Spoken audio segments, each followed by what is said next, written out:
හොඳයි. ආයිබෝන් ළමයි. එතකොට අපි ගිය සතියේදී කතා කරා ආහාර ජීර්ණ මාර්ග පද්ධතිය ගැන. අපි ඒතකොට කතා කරා කොහොමද ආහාර ජීර්ණ පද්ධතියක් තුළ ආහාර ජීර්ණය වෙන්නේ කියලා. එතකොට සරලවම කතාව මම කිව්වොත් මෙන්න මෙහෙම දෙයක් තමයි වෙන්නේ. උදාහරණයක් විදිහට ශාක, කාබන් ඩයොක්සයිඩ්, ජලය සහ හිරු එළිය භාවිතා කරලා හදනවා ග්ලූකෝස්. මොනවද හදන්නේ? ග්ලූකෝස්. අර ග්ලූකෝස් හදන ක්‍රියාවලිය අපේ ශරීරය තුළ කරන්න බෑ. ඒකට හරිත ප්‍රද තියෙන්න ඕන. මේකට මෙයා ලබා ගන්නවා තව හිරු එළිය. හරිද? මෙයා මේ විදිහට හදන ග්ලූකෝස් පුතේ ග්ලූකෝස් විදිහටමත් තියෙනවා. ගොඩාක් වෙලාවට මේවා ගබඩා වෙන්නේ පිෂ්ඨය විදිහට. පිෂ්ඨය විදිහට. පැහැදිලිද? මම ගබඩා කරගන්න ඒවා පිෂ්ඨය විදිහට. හොඳයි. පැහැදිලිනේ? හොඳයි. එතකොට අපි කෑම කනකොට අපි කන්නේ මේ පිෂ්ඨය. අපි දුමු උදාහරණයකට කොස් නැත්නම් බත් කොස් පාන් මේ හැම එකම තියෙන පිෂ්ඨය. අපිට ඇත්තටම ඕන ග්ලූකෝස්. හැබැයි ඒක තියෙන්නේ මොනව ඇතුලේද? එයා ග්ලූකෝස් හදලා ඒක පිෂ්ඨය කරලා තමයි ගබඩා කරලා තියන්නේ. එතකොට මේ පිෂ්ඨය අපි කෑවහම මේක ඇතුලේ ජීර්ණ ක්‍රියාවලියක් සිද්ධ වෙලා ආපහු මොනව හදනවද? ග්ලූකෝස්. මම මේක උදාහරණයක් ගත්තේ. හරි? ග්ලූකෝස් හදනවා. මෙන්න මේ ග්ලූකෝස් පුළුවන් මොනට උරා ගන්නද? රුධිරයට උරා ගන්න. එහෙනම් ආහාර ජීර්ණ මාර්ග පද්ධතිය සිද්ධ වෙන්නේ මෙන්න මේ ක්‍රියාවලිය. මොනවාද? අපි කාවු දැන් මේ උදාහරණයක් ගත්තේ පිෂ්ඨය. අපි තව ගත්තොත් එහෙම සත්තු. අපි කුකුලෙක්. කුකුලා කෑම කාලා ඒකේ තියෙන ඇමයිනෝ අම්ල වලින් කුකුලෙක් ගත්තොත් කුකුලා ඒකේ තියෙන ඇමයිනෝ අම්ල වලින් හදනවා ප්‍රෝටීන්. මේ ප්‍රෝටීන මාංශ පේශීන් වල නේ කංකාල පේශි විදියට එක එක තැන්වල ගබඩා වෙලා තියෙනවා. එතකොට මේ කුකුලාගේ තියෙන මස් කෑවහම මේකේ තියෙන ප්‍රෝටීන ටික අපිට ගන්න ඕන. හැබැයි ප්‍රෝටීන ගෙඩි පිටින් උරා ගන්න බෑ.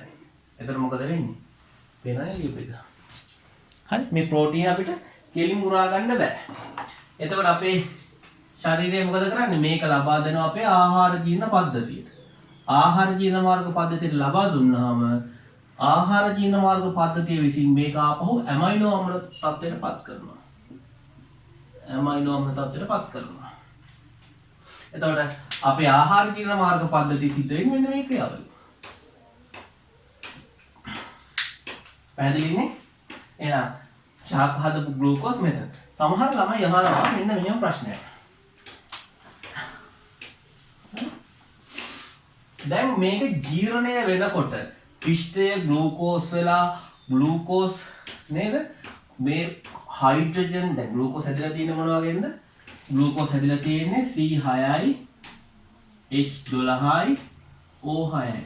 සර් මේක කාබන් හයිඩ්‍රජන් ඔක්සිජන් තත්ත්වෙම ජීර්ණ වෙනවද? නෑ. එහෙම වුණොත් එහෙම වැඩක් නැති වෙනවා. පැහැදිලිද? මොකද මේ ග්ලූකෝස් ටිකෙන් තමයි අපි ශක්තිය හදන්නේ. සහ තව උදාහරණයක් මම කියන්නම්. මම මේක ගිය සතියේ වලට මේ උදාහරණයක් කිව්වා. අපි තුමු ඔයාලගේ පරණ ගයක් තියෙනවා. මේ ගේ කඩලා අලුත් ගයක් හදන්න ඕන. දැන් මොකද කරන්නේ? ඔන්න ගේ තියෙනවා. මේ ගේ කඩලා අලුත් ගයක් හදන්න ඕන. අපි දැන් මේකේ තාප්පේ පිටින් ගලවමු කියලා මෙතන තියෙනවා. දොර එහෙම කරන්නේ නැහැ. මොකද දැන් මේකේ කඩනවා. දැන් උදාහරණයක් විදිහට තාප්පයක් ගත්තොත් තාප්පේ හැදිලා තියෙන්නේ ගඩොල් වලින්. නේ? අපි මේක කඩන්නේ ගඩොල් මට්ටමට විතරයි. ගඩොල් ටික තමයි ගොඩ ගහගන්නේ. එහෙම නැතුව නිකන් අර ගල් රෝල ගෙනල්ලා ගඩොල් ටිකත් කුඩු කරලා දානවා. එතකොට පාලක් නැති වෙනවා. නේ? ගඩොල් මේක අපි හදනවා ඒකකයක්. එතකොට ගඩොල් වලින් තමයි බිත්තිය හැදෙන්නේ. දැන් අපි ගඩොල් මට්ටමට කඩාගත්තාම ඇති. මේ ගඩොල් වලින් පුළුවන් අපිට ඕන නිර්මාණයක් ඊට පස්සේ කරන්න. ගඩොලුත් කුඩු කරගත්තොත් ආය ගඩොලුත් හදන්න ඕන. මේ වගේ පුතේ අපි කන පිෂ්ඨයේ තියෙන අපි කඩා ගන්නවා ග්ලූකෝස් බවට. ග්ලූකෝස් තව කඩලා කාබනුයි හයිඩ්‍රජනුයි ඔක්සිජනුයි ගන්නෙ නැහැ. ඒක තේරුම් ගන්න. මෙතනින් අපි නවත්තනවා. පැහැදිලිනේ? එතකොට අපේ ආහාර ජීවන මාර්ග පද්ධතිය සිද්ධ වෙන්නේ මෙන්න මේ ක්‍රියාවලිය. එතකොට මම මේ පිෂ්ඨය විතරක් උදාහරණයක් ගත්තට අපි කන කෑම වල පිෂ්ඨය තියෙනවා, ලිපිඩ තියෙනවා, ප්‍රෝටීන තියෙනවා. එතකොට එක එක තැන්වලදී මේවා එක එක විදිහට තමයි ජීර්ණය වෙන්නේ. අපි දැන් ගිය සති ඉගෙන ගත්තා මුඛය තුලදී පිෂ්ඨය අර්ධ වශයෙන් ජීර්ණය වෙනවා. අර්ධ වශයෙන්. මුඛය තුලදී පිෂ්ඨය අර්ධ වශයෙන් ජීර්ණය වෙනවා.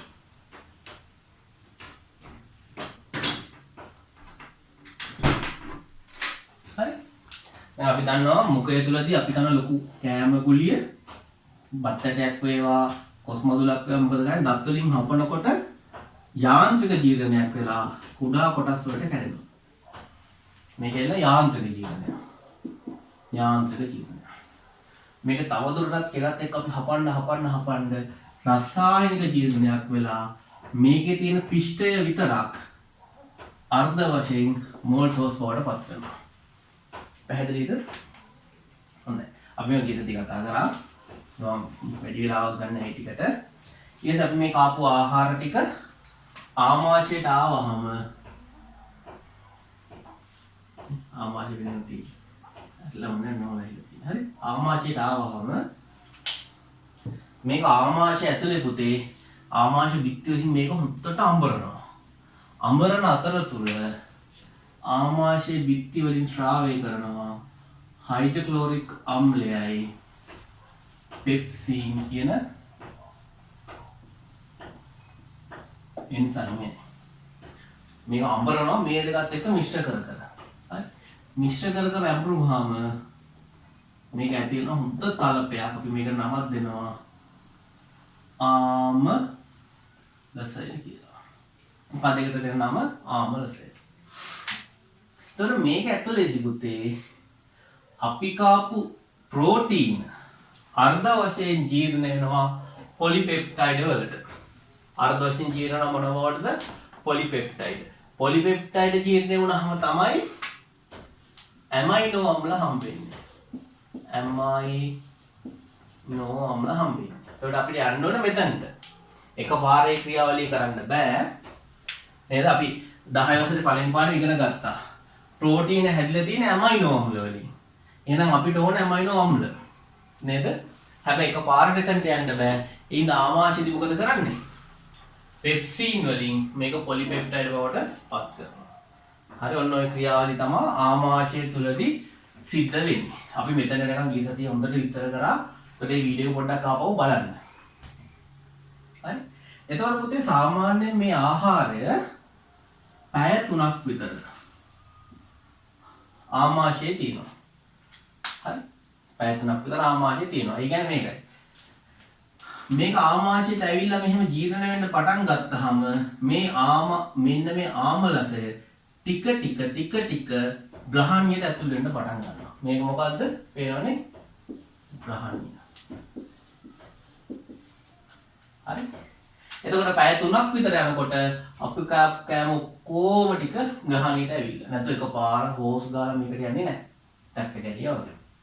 හරි. මෙන්න ග්‍රහණිය සම්බන්ධ වෙන්නේ ශුද්ධාන්ත්‍රයට. මෙතනදී තමයි පුතේ වැඩිම ප්‍රමාණයක් ජීර්ණය වෙන්නේ සහ අපි මේ ගත්ත ආහාරවල තියෙන කොටස් ටික අපේ ශරීරයට උරා ගන්න.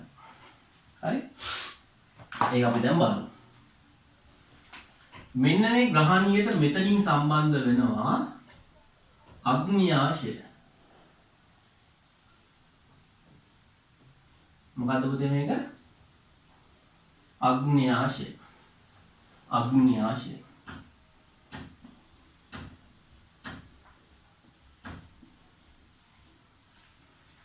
පැහැදිලිද? මෙන්න මේ අග්න්‍යාශය ග්‍රහණියට සම්බන්ධ වෙන ප්‍රණාලයටම සෙට් වෙනවා ඇවිල්ලා මොකද්ද? පිත්තාශය. පිත්තාශය. පිත්තාශය පිටලා තියෙන්නේ කොහෙද? පිත්තාශය පිටලා තියෙන්නේ පුතේ අක්මාවේ. පිත්තාශය පිටලා තියෙන්නේ කොහෙද? අක්මාවේ. හරි? අපි නෝට් එක පස්සේ ලියාගමු ඉස්සරහගෙන ඉන්න. පිත්තාශය පිටලා තියෙන්නේ අක්මාවේ. මෙන්න අපේ අක්මාව. අක්මාව කියන්නේ ශරීරයේ තියෙන ඉතාමත් වැදගත් ඉන්ද්‍රියක්. අක්මාවේ තමයි මෙන්න මේ පිත්තාශය පිටලා තියෙන්නේ. එතකොට මෙන්න මේ පිත්තාශය නිපදවන පිත වර්ණක බයිකාබනේට සහ අග්න්‍යාශය නිපදවන එන්සයිම ටික පුතේ මෙන්න මේ ප්‍රණාලය ඔස්සේ ඇවිල්ලා එකතු වෙනවා කොහෙටද? ග්‍රහණියට. දැන් ග්‍රහණියට මොනවද ආවේ? අපි කාපු කෑම තරලයක් එනවා. ඊළඟට පිත්තාශයෙන් නිපදවන පිත ටිකයි අග්න්‍යාශයෙන් නිපදවන අග්න්‍යාශ යුෂ ටිකයි ඔක්කොම ටික ග්‍රහණියේදී එකට සම්බන්ධ වෙනවා. පැහැදිලිනේ? සම්බන්ධ වෙලා මෙතනදිත් එහෙනම් මොකක්ද වෙන්නේ? තව දුරටත් අපි කාපු කෑම ජීර්ණය වෙන්න පටන් ගන්නවා. තව දුරටත් අපි කාපු කෑම මොකද වෙන්නේ? ජීර්ණය වෙනවා. අපි දැන් ඒ ටික බලමු. හරි? හොඳයි.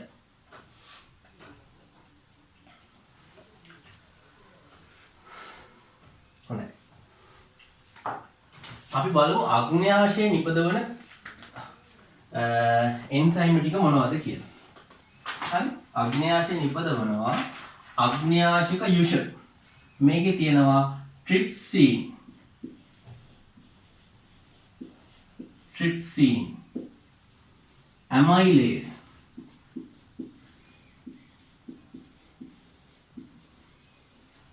සහ lipase. මොනවද තියෙන්නේ? ට්‍රිප්සින්, amylase සහ lipase. මම මේක පාඩම් කරගන්න ලේසි ටිකක් පස්සේ කියලා දෙන්න. දැන් අහගෙන ඉන්න. හරි? අග්න්‍යාශයෙන් හදන ට්‍රිප්සින්, amylase සහ lipase කියන එන්සයිම් තුන. මේ එන්සයිම් තුනට පුළුවන් අපේ ආහාරයේ තියෙන විවිධ ද්‍රව්‍ය මොනව කරන්නද? ජීර්ණය කරන්න පුළුවන්. හරි? ඊට අමතරව මෙන්න මේ පිත්තාශයෙන් එන පිත්තාශය හදනවා ලබා දෙනවා මෙන්න මේ ටික. පිත් වර්ණක. මේක කහ පාටයි. පිත් වර්ණක, පිත් ලවණ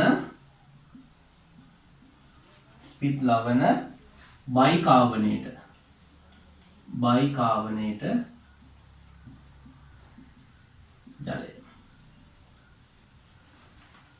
එහෙනම් පිත්තාශය මොනවද පුතේ වන්නේ? පිත්තාශයෙන් එවනවා පිත වර්ණකයි, පිත ලවණයි, බයිකාබනේටයි ජලය. එතකොට දැන් මෙතන තියෙන මෙන්න මේ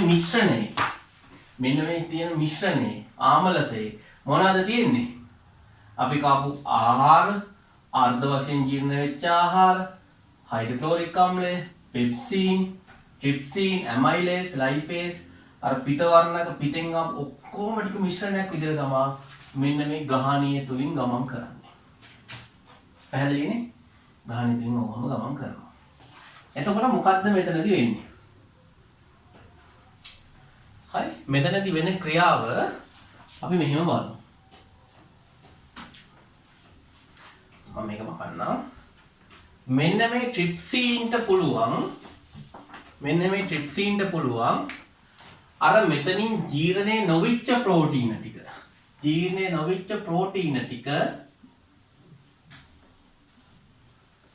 පොලිපෙප්ටයිඩ් බවට පත් කරන්න. ජීර්ණය නොවිච්ච තවදුරටත් ජීර්ණය නොවිච්ච ප්‍රෝටීන ටිකක් තිබ්බනම් එයා පොලිපෙප්ටයිඩ් බවට පත් කරනවා ට්‍රිප්සින් විසින්. හරි? amylase විසින් ජීර්ණය නොවිච්ච පිෂ්ඨය තිබ්බොත් තියෙනවා අනිවාර්යයෙන්ම තියෙනවා. ඒක මෝල්ටෝස් බවට පත් කරනවා. මෝල්ටෝස්. මෝල්ටෝස් බවට පත් මෙන්න මේ ලයිපේස් අපි මෙච්චර වෙලා කතා නොකරපු අපිට අහුවෙච්ච නැති ලිපිඩ ටික මොනවා බවටපත් කරනවද? ලිපිඩ ටික මේද අම්ල සහ ග්ලිසරෝල්. මේද අම්ල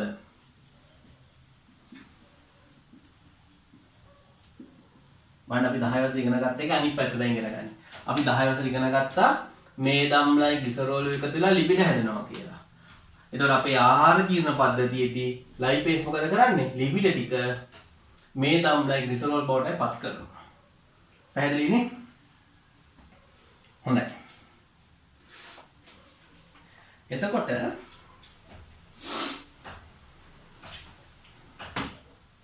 අපි දන්නවා පුතේ මේදය කියන එක්කෙනා ජලයේ දිය වෙන්නේ නැහැ. නේ? අපි දැන් වතුරට පොල් තෙල් ටිකක් දැම්මොත් එහෙනම් මොකද වෙන්නේ? වතුරට නිකන් පොල් තෙල්ලම ලොකු බිඳිති වගේ තමයි තියෙන්නේ. එතකොට මේ වගේ ලොකුවට තියෙන මේදය එයා එකට නින්නේ. දැන් අපි දන්නවා පිස්ටය ප්‍රෝටීන වතුර ඔක්කොම මිශ්‍ර වෙලා එනකොට මේදේ විතරක් ලොකු බිඳිති විදිහට තමයි තියෙන්නේ. එතකොට දැනගො මෙන්න මේදේ ලොකු බිඳිත්තක් විදිහට තමයි තියෙන්නේ. එතකොට මෙන්න මේ ලයිපේස් කියන එන්සයිම් එකට ආවහම ලයිපේස් කියන එන්සයිම් මේදේ ගෑවෙන්නේ වටේ විතරයි. එතකොට මෙන්න මේ මේදය කඩලා මේදම්ලයි ග්ලිසරෝල් විතරන්න අමාරුයි ලයිපේස් වලට. මොකද එයා තියෙන්නේ ලොකු බිඳිත්තක් විදියට. හරි. ඒ නිසා මෙන්න මේ ලයිපේස් ඇවිල්ලා මේ ක්‍රියාවලිය කරන්න කලින් මේ මේදත් එක්ක එකතු වෙනවා ලිපිඩ. පිත. මෙතනින් හැදිච්ච පිත තිබ්බනේ. පිතයි මේදයි මිශ්‍ර වුණාම මේකෙන් හැදෙනවා ඉතා කුඩා බිඳිති. චූටි බිඳිති හැදෙනවා. අන්න චූටි බිඳිති හැදුනහම මොකද වෙන්නේ? චූටි බිඳිති හැදුනහම ලයිපේස් වලට හරි පහසුයි මොනා කරන්නද? මෙන්න මේ තියෙන ලිපිඩ ටික මේ නම්ල බවට පත් කරන්න. මේ හරි ලස්සන නමකුත් කියනවා. මෙන්න මේ ක්‍රියාවලිය අපි හඳුන්වනවා තෛලෝද කරණය කියලා. මොන කරණයද? තෛලෝද කරණය කියලා.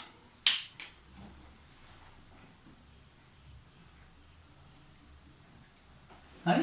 එහෙනම් මොකක්ද තෛලෝද කරණය කියලා කියන්නේ? අපි කාපු කෑම වල තියෙන මේදය. එයා වතුරත් එක්ක දිය වෙන්නේ නැහැ. පොල් තෙල් ඔලුවට ගන්න. පොල් තෙල් වගේ ගුලිය වගේ තමයි තියෙන්නේ. එතකොට මේ ගුලියක් ජීර්ණය කරන්න අමාරුයි. එතකොට මෙන්න මේ ගුලියට පිත්තාශයෙන් එන පිතත් එක්ක මිශ්‍ර වුණාම අර ආපු මේද ගුලිය මේක ගුලිය නෙමෙයි තාම ලොකුවට තිබ්බ ඒවා ටික පිතත් එක්ක මිශ්‍ර වෙලා බිනිති බවට පත් වෙනවා. චූටි කැලේට පත් වෙනවා. නේ? දැන් අපි දන්නවනේ අපි කටේදි කරෙත් ඕගනේ. නේ? අපි කොස් මදුලක් ගුඩුස් ගාලා ගිල්ලනවා. ලොකු කොස් මදුලක් ගුඩුස් ගාලා ගිල්ලනවා එහෙම මෙන්න කොස් මදුල. නේ? කොස් මදුළු 10ක් විතර ගිල්ලනවා මෙන්න කොස් මදුළු 10යි. අන්න ටිකලා කරනකොට බඩේ කැක්කවනවා. අයියේ බඩට බෑ මේක ජීර්ණය කරගන්න. අපේ ආමාශයටයි මේ ශුද්ධාන්ත්‍රයටයි මේක ජීර්ණය කරගන්න බෑ. බඩ රිදෙනවා. එන්න ડોක්ටර් ගාට ගියාම ડોක්ටර් අහනවා මොනවද කෑවේ? ડોක්ටර් කොස් කෑවනේ කොස් ලොකු අමුයෙන් කොස් කෑවා. එහෙනම් මොකද වෙලා තියෙන්නේ? මේක මේ බඩට ජීර්ණය කරගන්න බැරි. අජීර්ණයක් ඇවිල්ලා තියෙන කියලා කියනවා. ජීර්ණය කරගන්න බෑ. අජීර්ණයක් ඇවිල්ලා තියෙන කියලා කියනවා. එයා ඊට පස්සේ මොකද කරන්නේ? මොනවා හරි බෙහෙතක් දෙන්න. නැත්නම් අපි ගෙදරදී නම් මොනවද කරන්නේ? අසමෝද ගන්න එකක් කරනවා. හරි. හැබැයි අපි මේක හපනකොට කරන්නේ මොකද්ද උදේ? උඩට හපනකොට මේ කෑලි චූටි කෑලි වලට කැඩෙනවා. අන්න පෘෂ්ඨ වර්ගඵලය වැඩි. ජීර්ණය කරගන්න ලේසි. අන්න ඒ ක්‍රියාවලියම තමයි තෛලෝදකරණයේදීත් වෙන්නේ. මේදේ පිටත් එක්ක මිශ්‍ර වෙලා බිඳිති බවට පත් වෙනවා. ජීර්ණය කරන්න පහසුයි. හොඳයි. එහෙනම් දැන් ටකලා මතක් කරගමු.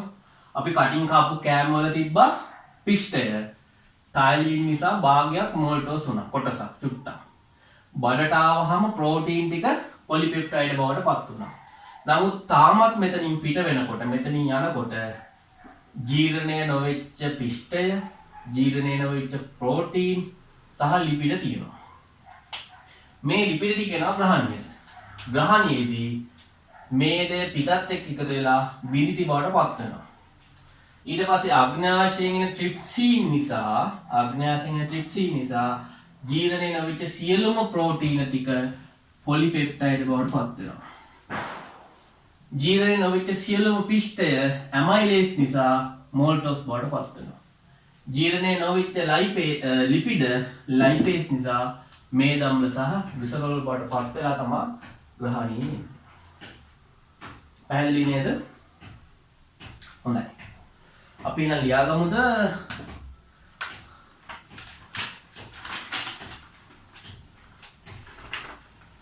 ගොඩාක් වෙලා හැම ඉඳිගොත් මමට දෙන්න තියෙනවා නේ.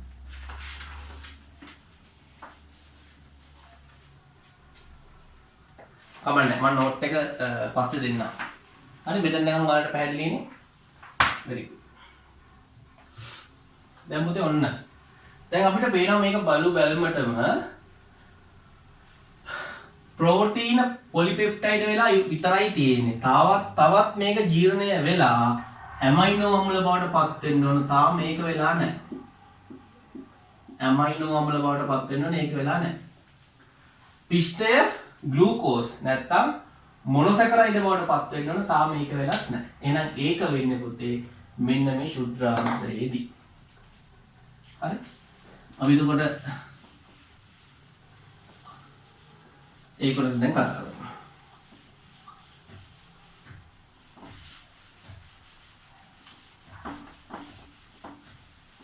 හොඳයි.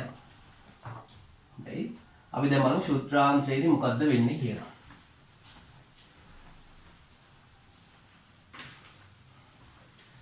හොඳයි. එතකොට පුතේ මෙන්න මේ ශුද්ධාන්තයේදී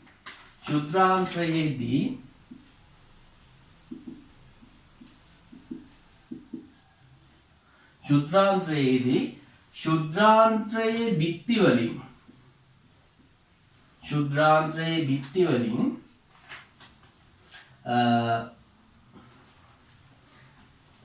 යුෂ කිහිපයක් අපි මේකට හඳුන්වනවා එන්සයිම කිහිපයක්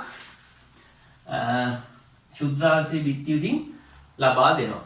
එකක් තමයි මෝල්ටෝස්. මොකක්ද එක? මෝල්ටෝස්.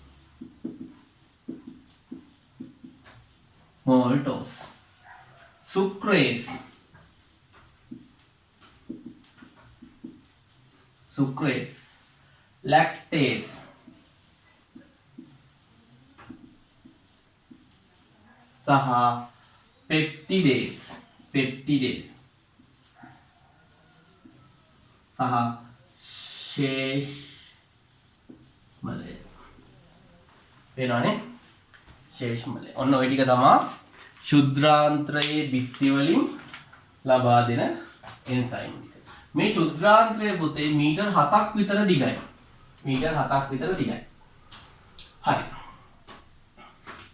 අපි බලමු මෝල්ටෝස් වලින් මොකද්ද කරන්නේ කියලා. මෝල්ටෝස් වලින් පුතේ අපි අර අර්ධ වශයෙන් ජීර්ණය කරගත්ත මෝල්ටෝස්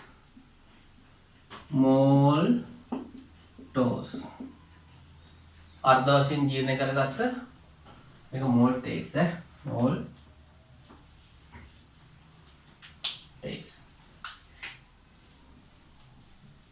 අර්ධ වශයෙන් ජීර්ණය වෙච්ච මෝල්ටෝස් මෙයා මොකද කරන්නේ? සම්පූර්ණයෙන්ම ග්ලූකෝස් බවට හරවනවා. ග්ලූකෝස්. පැහැදිලිනේ? සුක්‍රේස් කරන්නේ අපේ කෑම වල තිබ්බ අර්ධ වශයෙන් ජීර්ණය වෙච්ච සුක්‍රෝස්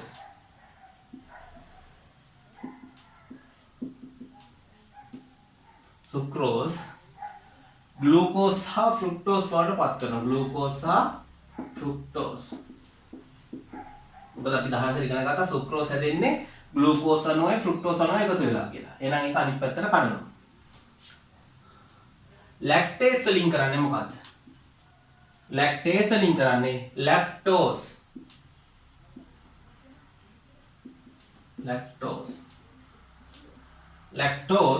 කඩනවා ග්ලූකෝස් සහ ගැලැක්ටෝස් වලට.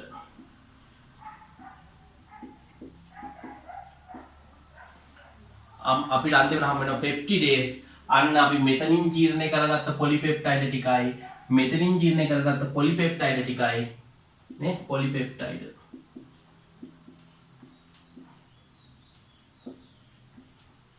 මොනවටපත් කරනවද? ඇමයිනෝ අම්ල කොටපත් කරනවා.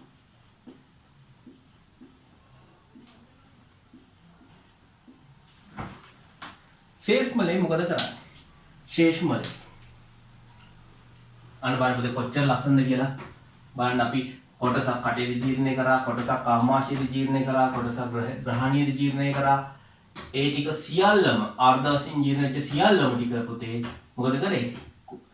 ශුද්ධාන්ත්‍රයේදී ග්ලූකෝස්, ෆ්‍රුක්ටෝස්, ගැලැක්ටෝස්, ඇමයිනෝ අම්ල බවටම පත් කළා දැන්. මීට අමතරව මේක නා ශේෂ්මලේ කියලා දෙයක්. ශේෂ්මලේ මොකද කරන්නේ? මම මෙතන අනින්නම් ශුද්ධාන්ත්‍රය. මොන අපේ ශුද්ධාන්ත්‍රය.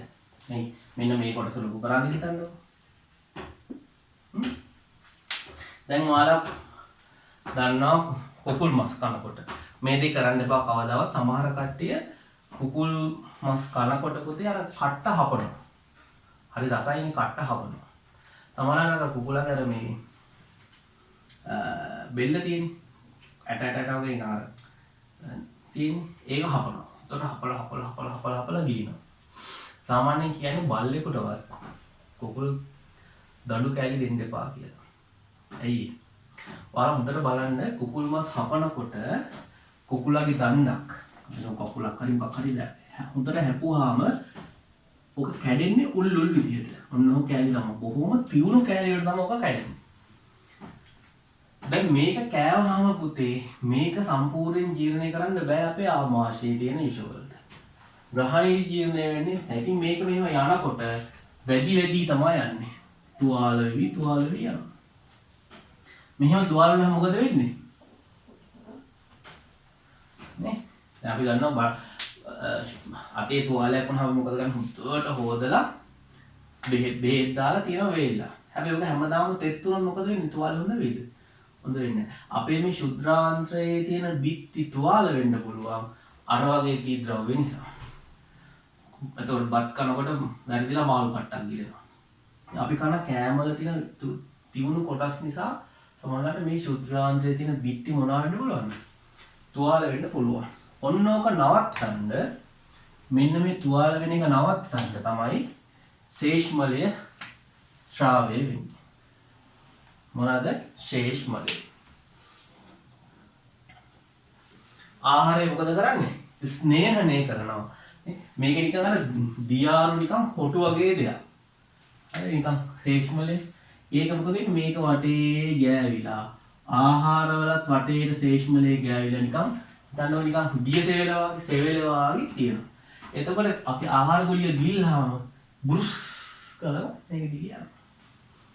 එහෙනම් ආහාර ස්නේහණය කරන්න තමයි ශේෂ්මලය එන්නේ. තව දෙයක් කරනවා. හරි. දැන් ආහාරවල දැන් අපි දන්නවා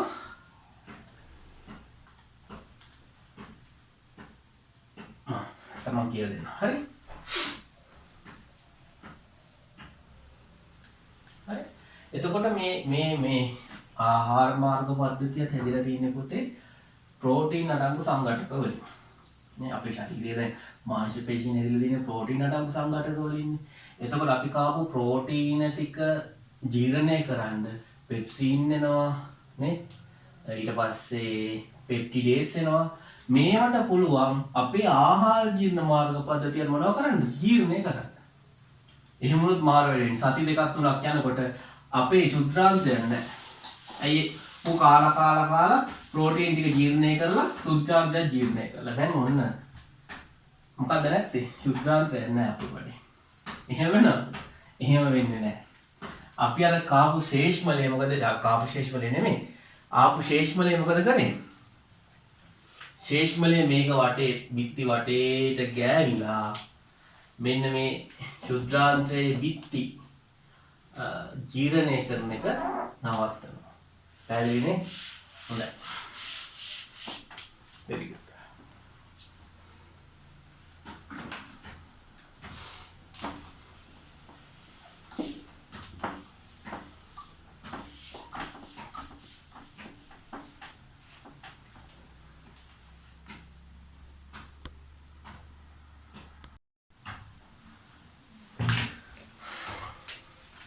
හොඳයි. එතකොට මේ දක්වා පුතේ අපි කතා වුණා ජීර්ණය වෙන්නේ කොහොමද කියලා.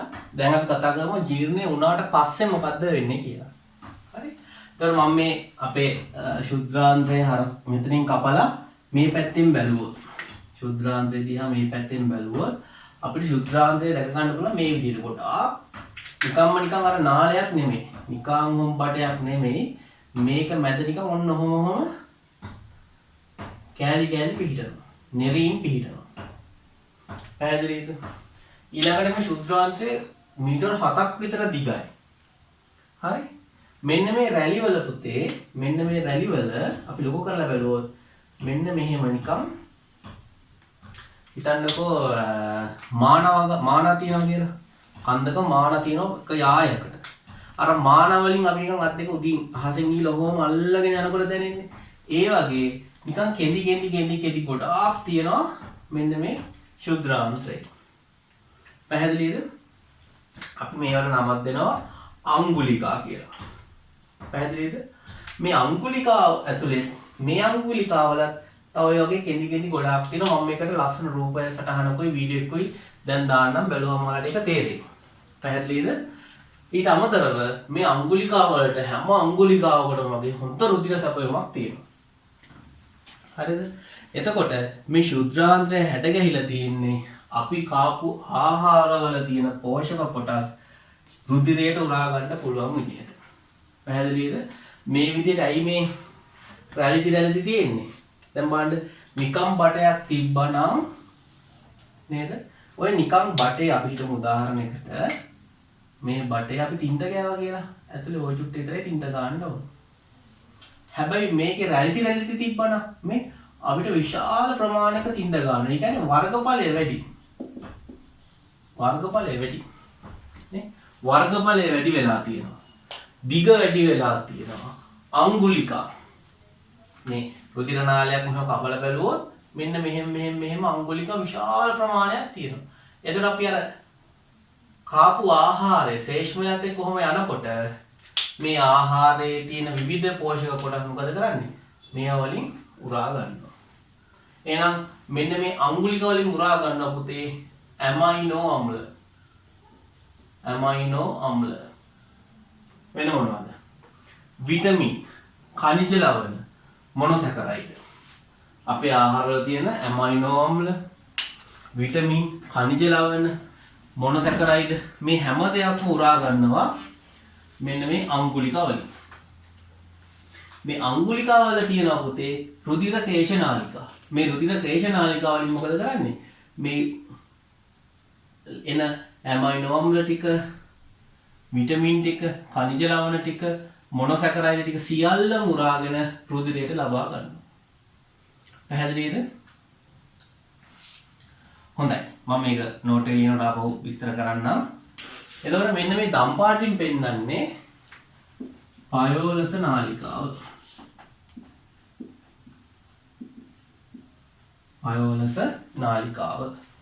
පැහැදිලිද? මේ පයෝලස නාලිකාව සම්බන්ධ වෙන්නේ නැත්නම් පයෝලස නාලිකාව කියලා අපි හඳුන්වන්නේ වසා පද්ධතිය. එතකොට අපේ කෑමවල තියෙන ලිපිඩ මේදම්ල සහ ග්ලිසරෝල්. දැන් අපි දන්නවනේ ලිපිඩ ටික පුතේ මේදම්ලයි ග්ලිසරෝල් බවටයි කැඩුනා. නේ? අපි කාපු ලිපිඩ මේදම්ල සහ මොන බවට කැඩුනේ? මේදම්ල සහ ග්ලිසරෝල් බවට කැඩුනා. ග්ලිසරෝල්. හරි? එතකොට මේ මේදේ සහ ග්ලිසරෝල් උරාගන්නේ පයෝලස නාලිකාවලින්. පයෝලස නාලිකාවලින් තමයි උරාගෙන වසා පද්ධතිය ඔස්සේ අරන් ගිහිල්ලා පස්සේ රුධිරයට ලබා දෙනවා. පැහැදිලිද?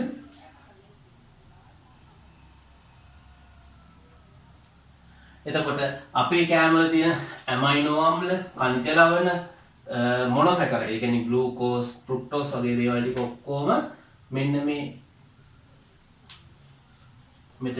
මේව සම්බන්ධ වෙලා අපේ රුධිර නාලිකාවට එකතු වෙනවා. පැහැදිලිද? මෙන්න මේ විදිහට තමයි අපි කන ආහාරවල තියෙන පෝෂණ කොටස් ශුද්‍රාන්ත්‍රය විසින් ලබා ගන්න. හරි මම මේක රජුට පැහැදිලි කරන්නම් පාඩම නෝට් එක ලියනකොට. හොඳයි එතකොට ඔයාලට පේන ඇති මෙන්න මේ විදිහට තමයි ශුද්‍රාන්ත්‍රයේදී අංගුලිකා පිහිටන්නේ. මේ අපි ඔය දැන් ගමන් කරන්නේ ශුද්‍රාන්ත්‍රයත් තුලින්. එතකොට ඉහළට ආපු අංගුලික ඔන්න ඔය විදිහට තියෙනවා. එතකොට මේ තියෙන්නේ අංගුලිකා පිහිටලා තියෙන විදිහේ ශුද්‍රාන්ත්‍රයේ බිත්ති වලට. මේ උඩට තියෙන්නේ අංගුලිකාව. එතකොට අපි අංගුලිකාවක් තවදුරටත් ලොකු කරලා බැලුවොත් ඒ අංගුලිකාවේ පිහිටනවා තව ශුද්‍ර අංගුලිකා කියලා જાතියක්. අර අවශෝෂණය තවදුරටත් වැඩි කරගන්න. පැහැදිලිද? හොඳයි. තමයි. එතකොට අපි මේක පොතේ නෝට් එකක් විතර ලියාගමු. ඔයාලා පස්සේ පොතෙන් ටියුට් එකට ෂෝට් නෝට් එකක් විතර ගන්න. හරි. ඒක මේ කොටස පොඩ්ඩක් විස්තරයත් ලියා ගන්න ඕන. ලියා ගන්න මාතෘකාව ශුද්‍රාන්ත්‍රයේදී සිදුවන ආහාර ජීර්ණය. ශුද්‍රාන්ත්‍රයේදී සිදුවන ආහාර ජීර්ණය. හරි. ලියලි ඉවර වෙලා වීඩියෝ එක නවත්තලා මේක ඇඳ ගන්න පොතේ. වීඩියෝ එක නවත්තලා මේ රූප සටහන පොතේ ඇඳ ගන්න. හරි. හරි. එතකොට අග්න්‍යාශයෙන් එනවා අග්න්‍යාශික යුෂය. අග්න්‍යාශයෙන් අපේ ග්‍රහණියට එනවා අග්න්‍යාශික යුෂය.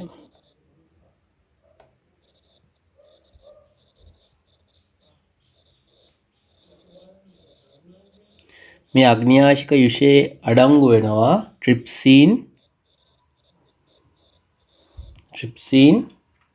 ඇමයිලේස්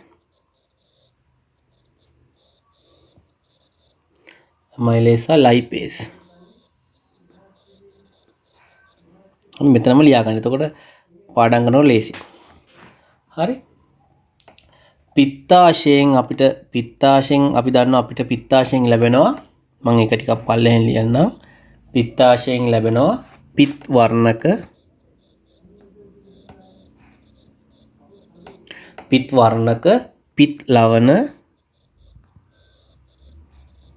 පිත් ලවණ බයිකාබනේට්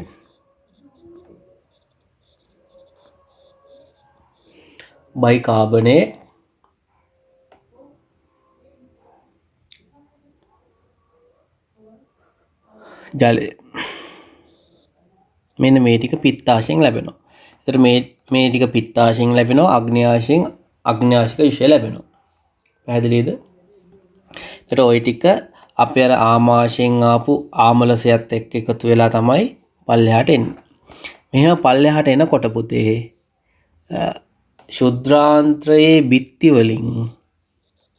ශුද්‍රාන්ත්‍රයේ බිත්ති වලින් ලැබෙනව මොනවද? ශුද්‍රාන්ත්‍රයේ බිත්ති වලින් ශ්‍රාවය කරනවා ආන්ත්‍රික යුෂ.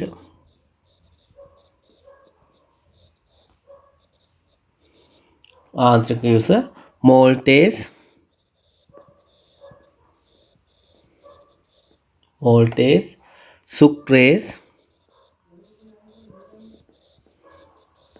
සුක්‍රේස් ලැක්ටේස් පෙප්ටිඩේස් සහ ශේෂ්මලය.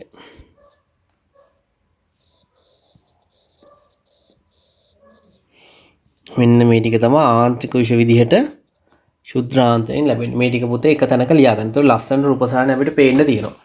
ආන්ත්‍රික යුෂ. මේලා අග්න්‍යාශික යුෂ. පැහැදිලිනේ? හොඳයි. තවත් දාලා ලියා ගමු.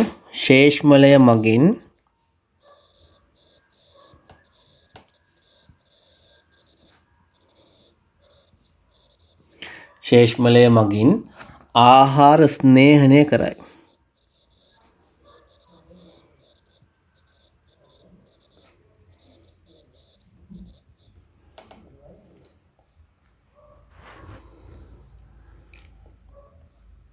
ඊට අමතරව ශ්ලේෂ්මලය මොකද කරන්නේ?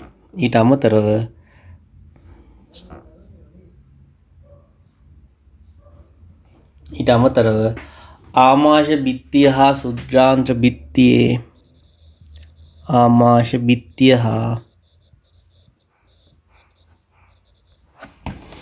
ක්ෂුද්‍රාන්ත්‍ර බිත්තියේ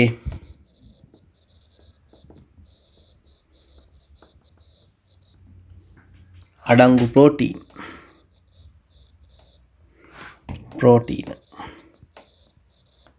අඩංගු ප්‍රෝටීන ජීර්ණය නොවී ආරක්ෂා කරයි. ජීර්ණය නොවී ආරක්ෂා කරයි. හොඳයි. දැන් අපි මේ දක්වා ඉගෙන ගත්ත ටික පුතේ එක වග්ගෝක ලියමු.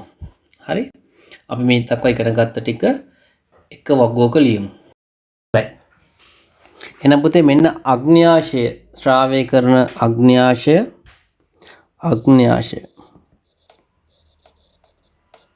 ශ්‍රාවය කරන අග්න්‍යාශික යුෂයේ තියෙනවා ට්‍රිප්සින්. මොනවද තියෙන්නේ? ට්‍රිප්සින්. මේ ට්‍රිප්සින් වලට පුළුවන් ප්‍රෝටීන් පොලිපෙප්ටයිඩ් බවට පත් කරන්න. පිෂ්ඨය මෝල්ටෝස් බවට පත් කරනවා ඇමයිලේස් වලින්.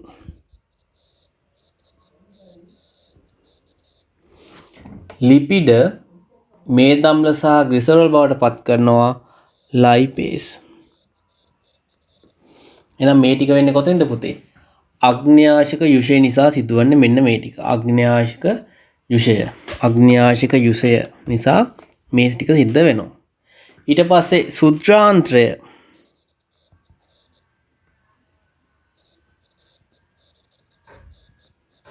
ක්ෂුද්‍රාන්ත්‍රය නිපද වෙන ආන්ත්‍රික යුෂය.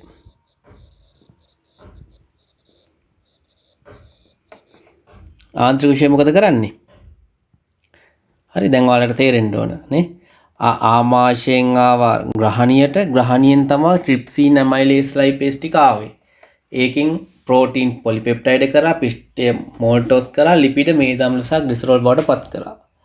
ඊට පස්සේ ක්ෂුද්‍රාන්ත්‍රය මොකද කරන්නේ? මෝල්ටෝස් සුක්‍රෝස්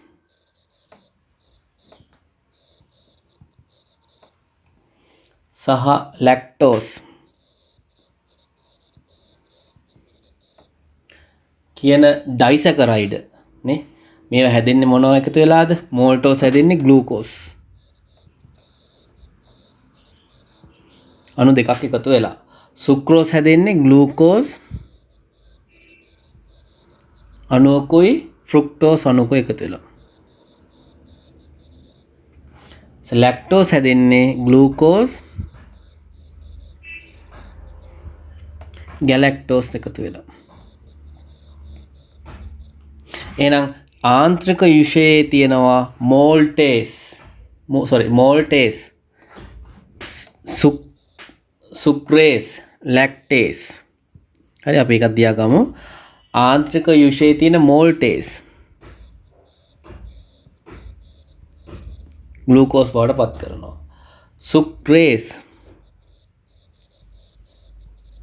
සුක්‍රෝස් ග්ලූකෝස් සහ ෆ්‍රුක්ටෝස් බවට කඩනවා.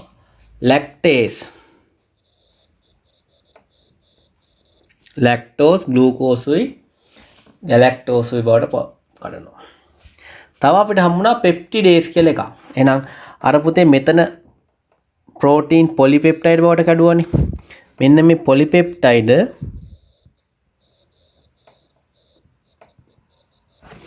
අපිට සිද්ධ වෙනවා ඇමයිනෝ අම්ල බවට කඩා ගන්න. ඇමයිනෝ අම්ල බවටම කඩා ගන්න. මෙන්න මේ ඇමයිනෝ අම්ල බවටම කඩන එක කරන්නේ ආන්ත්‍රික යුෂයේ තියෙන පෙප්ටිඩේස් කියන එන්සයිම. පැහැදිලිනේ? අන්න බලන්න එහෙනම් ලස්සනයි වැඩේ නේ. එතකොට මුඛයේදී මොකද උනේ? මුඛයේදී මොකද උනේ? අපි කාපු පිෂ්ඨය මෝල්ටෝස් බවට පත් වුණා.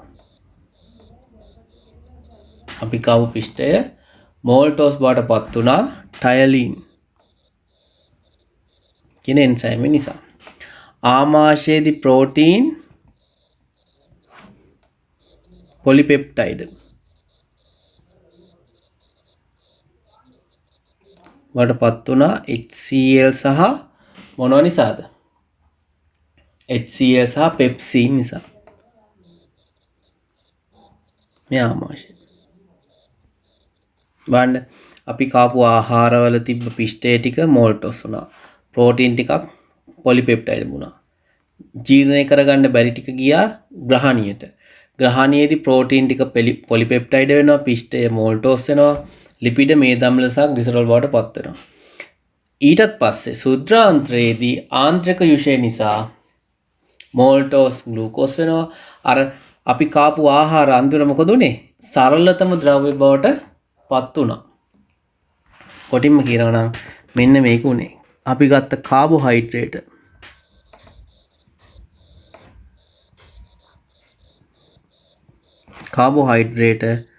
මොන බවට පත් වුණාද? මොනොසැකරයිඩ් බවට පත් වුණා.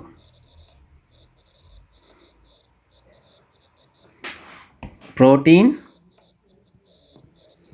ඇමයිනෝ අම්ල බවට පත් වුණා.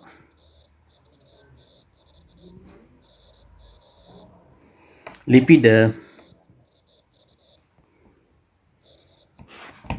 මේද අම්ල සහ ග්ලිසරෝල් බවට පත් වුණා. ඔන්න ඔය ටික තමයි සිද්ධ වුණේ අවසාන වශයෙන්. හොඳයි.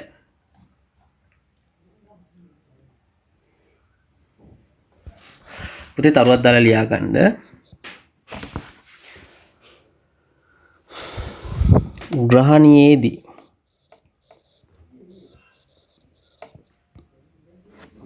ලිපිඩ පිත්ත සමග එකතු වීමෙන්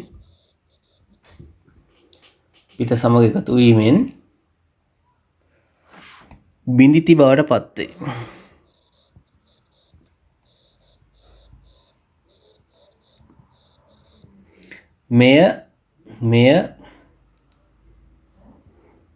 මෙය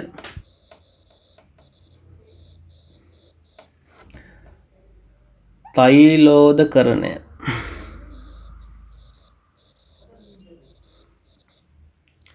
ලෙස හැඳින්වේ.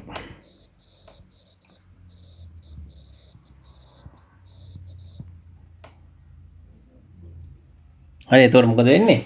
වැඩි පෘෂ්ඨ වර්ගඵලයක් ලැබුණාම එන්සයිම් වලට ක්‍රියා කරන්න පහසු වෙනවා මේ ක්‍රියාවලිය නිසා. පැහැදිලිනේ? හොඳයි. ඊට ඔයාලා කැමති නම් නෝට් එකේම ලියාගත්තත් කමක් නැහැ. නැත්තම් වෙනම ලියා ගන්නවා නම් ඒත් කමක් නැහැ. හරි? හොඳයි. ලියා ගන්න අලුත් මාතෘකාවක්.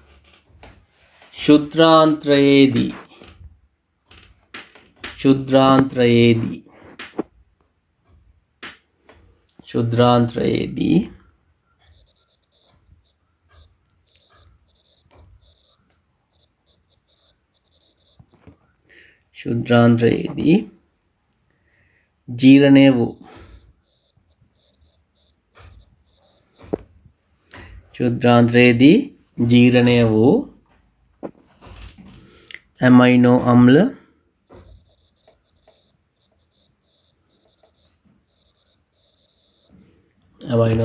විටමින් khනිජ ලවණ මොනොසැකරයිඩ්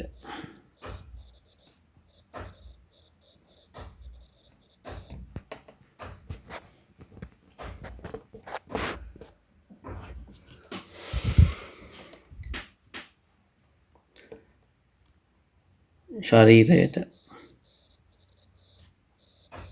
උරා ගැනීම සිදුවේ.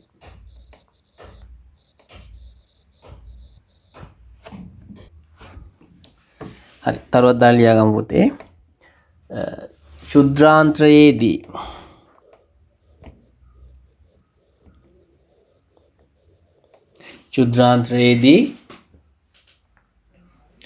අවශෝෂණ කාර්යක්ෂමතාව වැඩි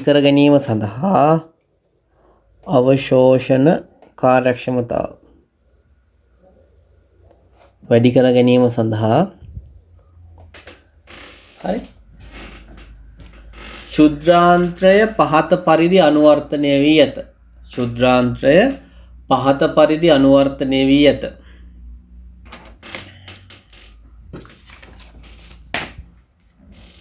එක ශුද්‍රාන්ත්‍රය ඉතා දිගුවීම. එක ශුද්‍රාන්ත්‍රය ඉතා දිගුවීම. දෙක ශුද්‍රාන්ත්‍රයේ අභ්‍යන්තර බිත්ති මත. ශුද්‍රාන්ත්‍රයේ අභ්‍යන්තර බිත්ති මත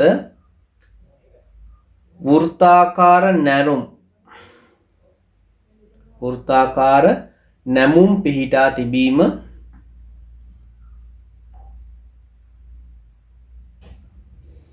තුන අභ්‍යන්තර බිත්ති මත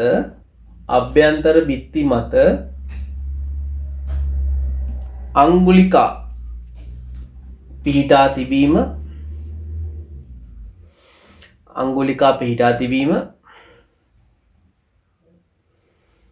අංගුලිකා මත සුත්‍ර අංගුලිකා පිහිටා තිබීම. අංගුලිකා මත ශුද්‍ර අංගුලිකා පිහිටා තිබීම.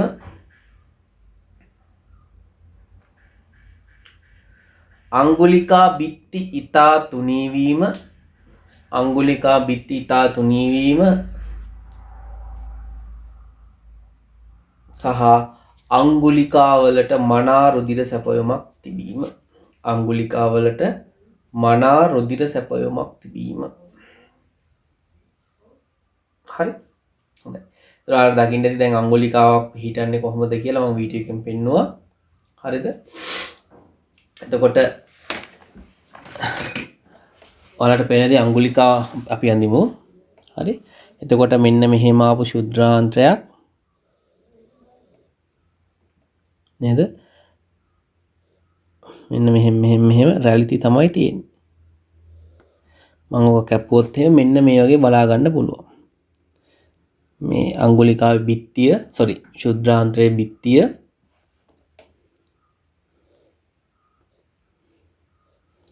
හරි. මේ මත පුතේ මෙන්න මෙහෙම අංගුලිකා පිහිටනවා. හරි. එතකොට මේ අංගුලිකාවලට පයවලස නාලිකාව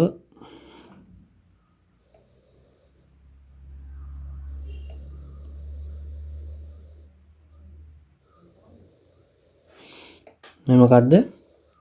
පයවලස නාලිකාව. ඊට පස්සේ රුධිර නාලිකාවක්. හරි. මෙහිම ඇවිල්ලා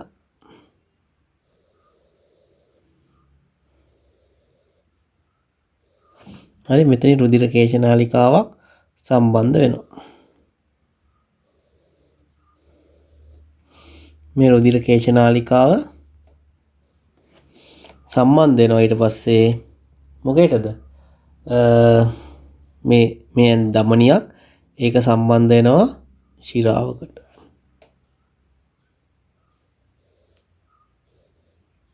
මෙන්න ශිරාව.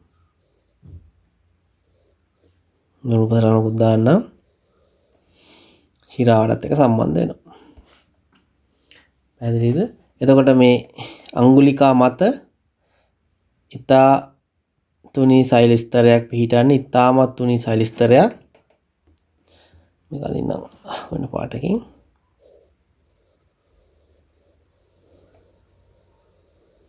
ඔත් මේක අඳගන්න ලස්සනට. හරි. මේ තියෙන රුධිර කේශනාලිකා.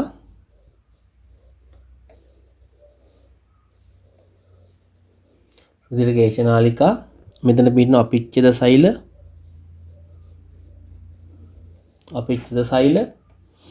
මේ දම් පාටින් ඇන්දෙම පයෝලස නාලිකාව.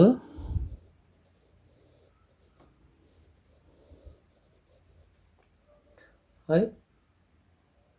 ඊට පුතේ අපි අර කාපු ආහාර ටික මෙන්න මේ හරින් දැන් මේ මැදින් යනවා කියලා කියන්නේ ආහාර ටික මෙහින් යනවා. මේ යනකොට මේකේ තියෙන ඇමයිනෝ අම්ල ටික කළු පාටින් ඇඳ ඇමයිනෝ අම්ල කියලා හිතමු අපි. ඊට පස්සේ ග්ලිසරෝල් ලිපිඩ එන්නේ තියන්නේ නැහැ දැන් මේ මේද අම්ලයි ලිපිඩයි ඊට පස්සේ ග්ලූකෝස් මේ ඔක්කොම ඔහොම යනකොට දැන් බලන්න මේක නිකන් නාලේ මෙන්න මෙහෙම තිබ්බනම් බලන්න මේ ටික ඔක්කොම යනකොට උරා ගන්න තියෙන පොඩි පෘෂ්ඨ වර්ගඵලයක්. නමුත් දැන් යනකොට මේවා මේ හැම තැනකින්ම යනකොට හරි පහසුවෙන් රුධිරයට උරා ගන්න පුළුවන්. පැහැදිලිනේ? මේක හරි පහසුවෙන් රුධිරයට උරා ගන්න පුළුවන්.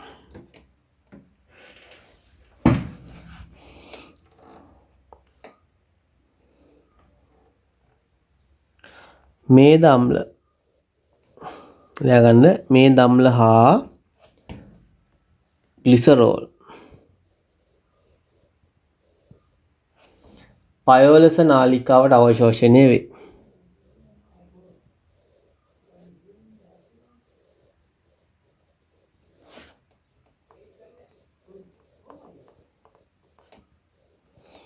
පයෝලස නාලිකාවට අවශෝෂණය වේ. එය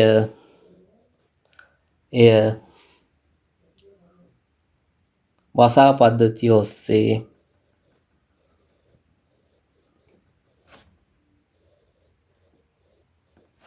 රුධිරයට එකතු වේ.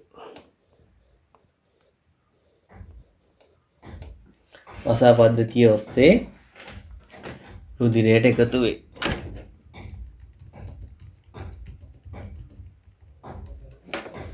හොඳයි. අනුමාත්‍රකාවක් ලියමු. රුධිරයේ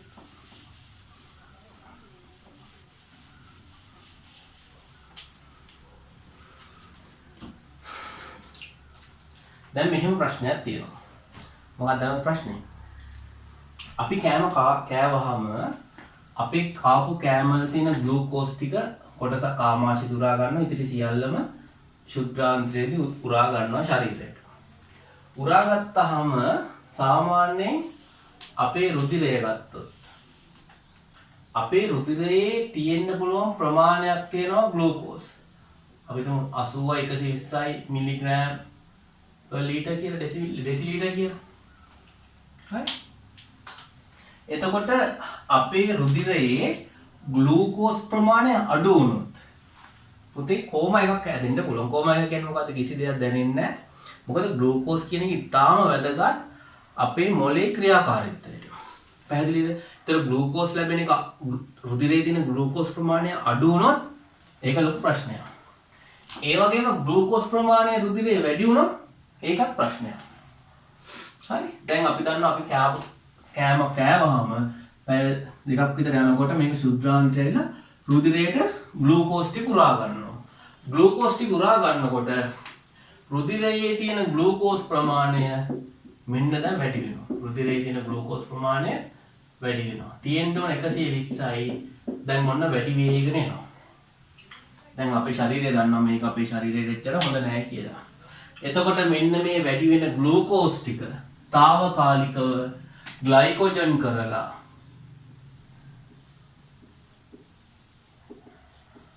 තැන්පත් කරනවා පුතේ අපේ අක්මාවේ. කොහෙද තැන්පත් කරන්නේ? අපේ අක්මාවේ තැන්පත් කරනවා ග්ලයිකෝජන් කරලා. එතකොට ග්ලූකෝස් ප්‍රමාණය වැඩි වේගන එනකොට වැඩි ග්ලූකෝස් ටික අක්මාවේ තැන්පත් කරනවා ග්ලයිකෝජන් කරලා. අන්න අර ප්‍රමාණයම තියෙනවා. ඔන්න දැන් ඔයා හොඳට කෑවා. පැය දෙකක් විතර ගෙදරටලා හොඳට වාඩිලා හිටියා. ග්ලූකෝස් ප්‍රමාණය වැඩි වුණා. වැඩි වෙච්ච ග්ලූකෝස් ටික ග්ලයිකෝජන් කරලා අක්මාවේ තැන්පත් කරා. හරි. ඔන්න හවස හිටනවා ග්‍රවුන්ඩ් එකට ගිහිල්ලා පොඩ්ඩක් දුවන්න. ඔන්න දැන් ග්‍රවුන්ඩ් එකට ගිහිල්ලා දුවනකොට ශක්තිය හදන්නේ ග්ලූකෝස් දහනය කරලා. අන්න රුධිරයේ තියෙන ග්ලූකෝස් ප්‍රමාණය දැන් පහළ ඇවිල්ලා 80 ළඟටම එනවා. දැන් ග්ලූකෝස් මදි. ග්ලූකෝස් මදි වුණොත් මොකද වෙන්නේ? කාලාන්තය වෙන්න පුළුවන්, කෝමා වෙන්න පුළුවන්, මැරෙන්න උනත් පුළුවන්. මොකද ඒකේ තරම් භයානකයි. එතකොට දැන් ග්ලූකෝස් අඩු වුණාම අපි කෑම කාලා ඒක ජීර්ණය වෙලා නේ පිෂ්ඨය මෝල්ටෝස් වෙලා ඒකෙන් ග්ලූකෝස් හැදිලා ඒක ශරීරයට උරා ගන්නකම් අපේ ශරීරයට බලන් ඉන්න බෑ. එයා මොකද කරන්නේ? මෙන්න මේ తాවකාලිකව ගබඩා කරගත්ත ග්ලයිකෝජන් ටික බිඳලා ආපහු රුධිරයට මොනවද ලබා දෙනවද? ග්ලූකෝස් ලබා දෙනවා. මෙන්න මේ විදිහට තමයි රුධිරයේ සීනි මට්ටම හරියටම අඩු නොවී තියාගන්න. පැහැදිලිද? මම ආපහු පාරක් අංකලා පැහැදිලි කරන්නම්. රුධිරයේ සීනි මට්ටම තියෙන්න ඕන මම හරියටම මේ ගන්න මතක නැහැ. 80ත් 120ත් මිලිග්‍රෑම් per deciliter. මේක අපි අමතක කරගන්න. හරි? මේ ගන්නව තියෙන්න ඕන. අපි කෑම කෑවම මොකද වෙන්නේ? අපි කෑම හපනකොට කේටේ විසින් පිෂ්ඨය ටිකක් මෝල්ටෝස් බවට හරවනවා. අපි බැරි වෙලාවත් ග්ලූකෝස් කෑවා නම් කෙලින්ම ආමාශයේදී ග්ලූකෝස් ටික ඇඟට උරා ගන්නවා. කාපු බත් කොස් පාන් ඔක්කොම ටික ජීර්ණය වෙලා ශුද්ධාන්ත්‍රයේදී ඒවා ශරීරයට උරා ගන්නවා.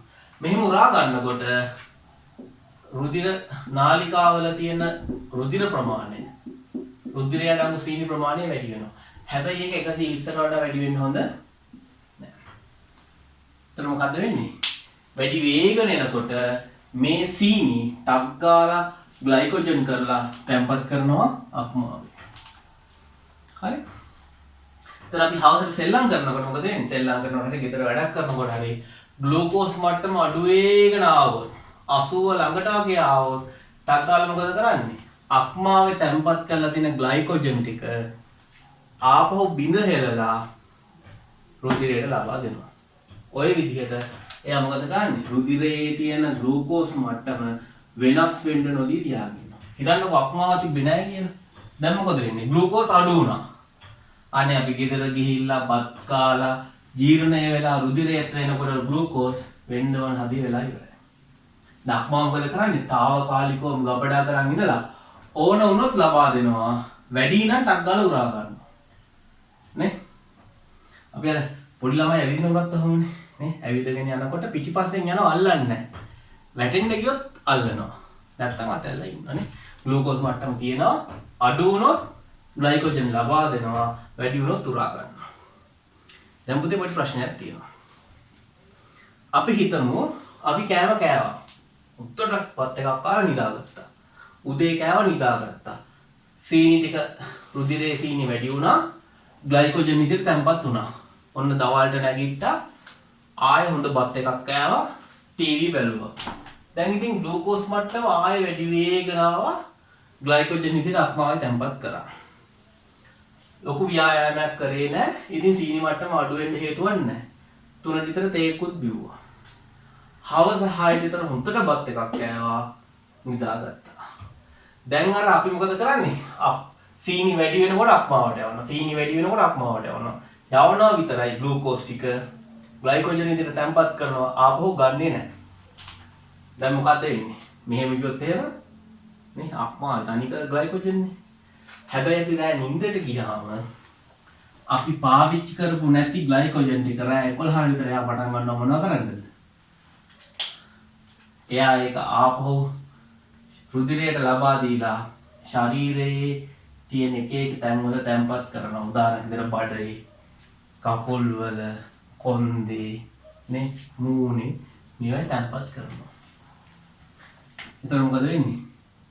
අපි කියනවා අපි මහත් වෙනවනේ හරියට. මහත් වෙන්නේ ඇයි?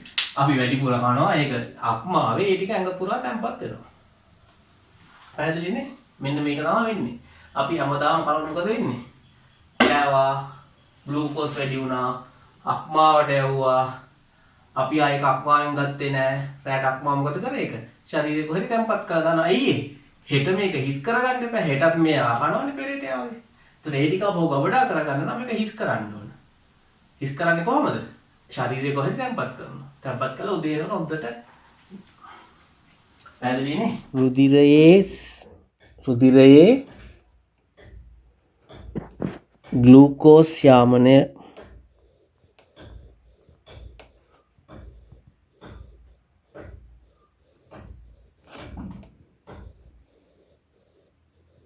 යාමනය කියන්නේ මොකද්ද?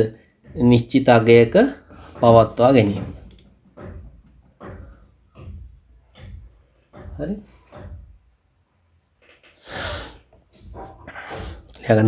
ලියාගන්න මෙහෙම රුධිරයේ ඇති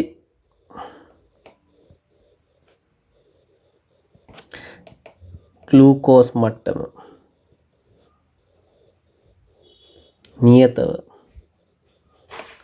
නියතව තබා ගත යුතුය.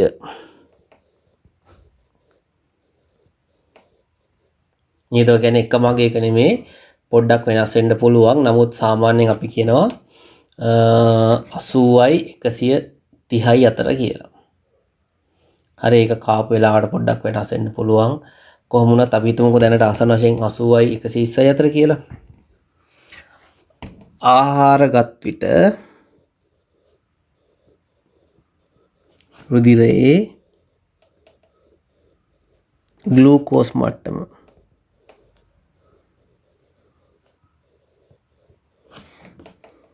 ඉහළයි. ඒ විට එම ග්ලූකෝස් තාවකාලිකව අක්මාවේ ග්ලයිකොජන්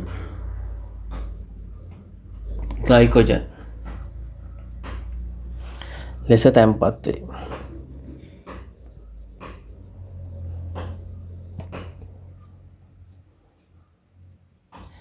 යම් හේයකින්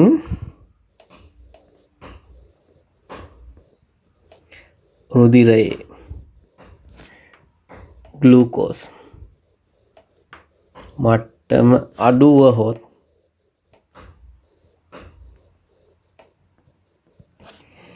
අක්මාවේ ඇති ග්ලයිකොජන් බිඳහෙළී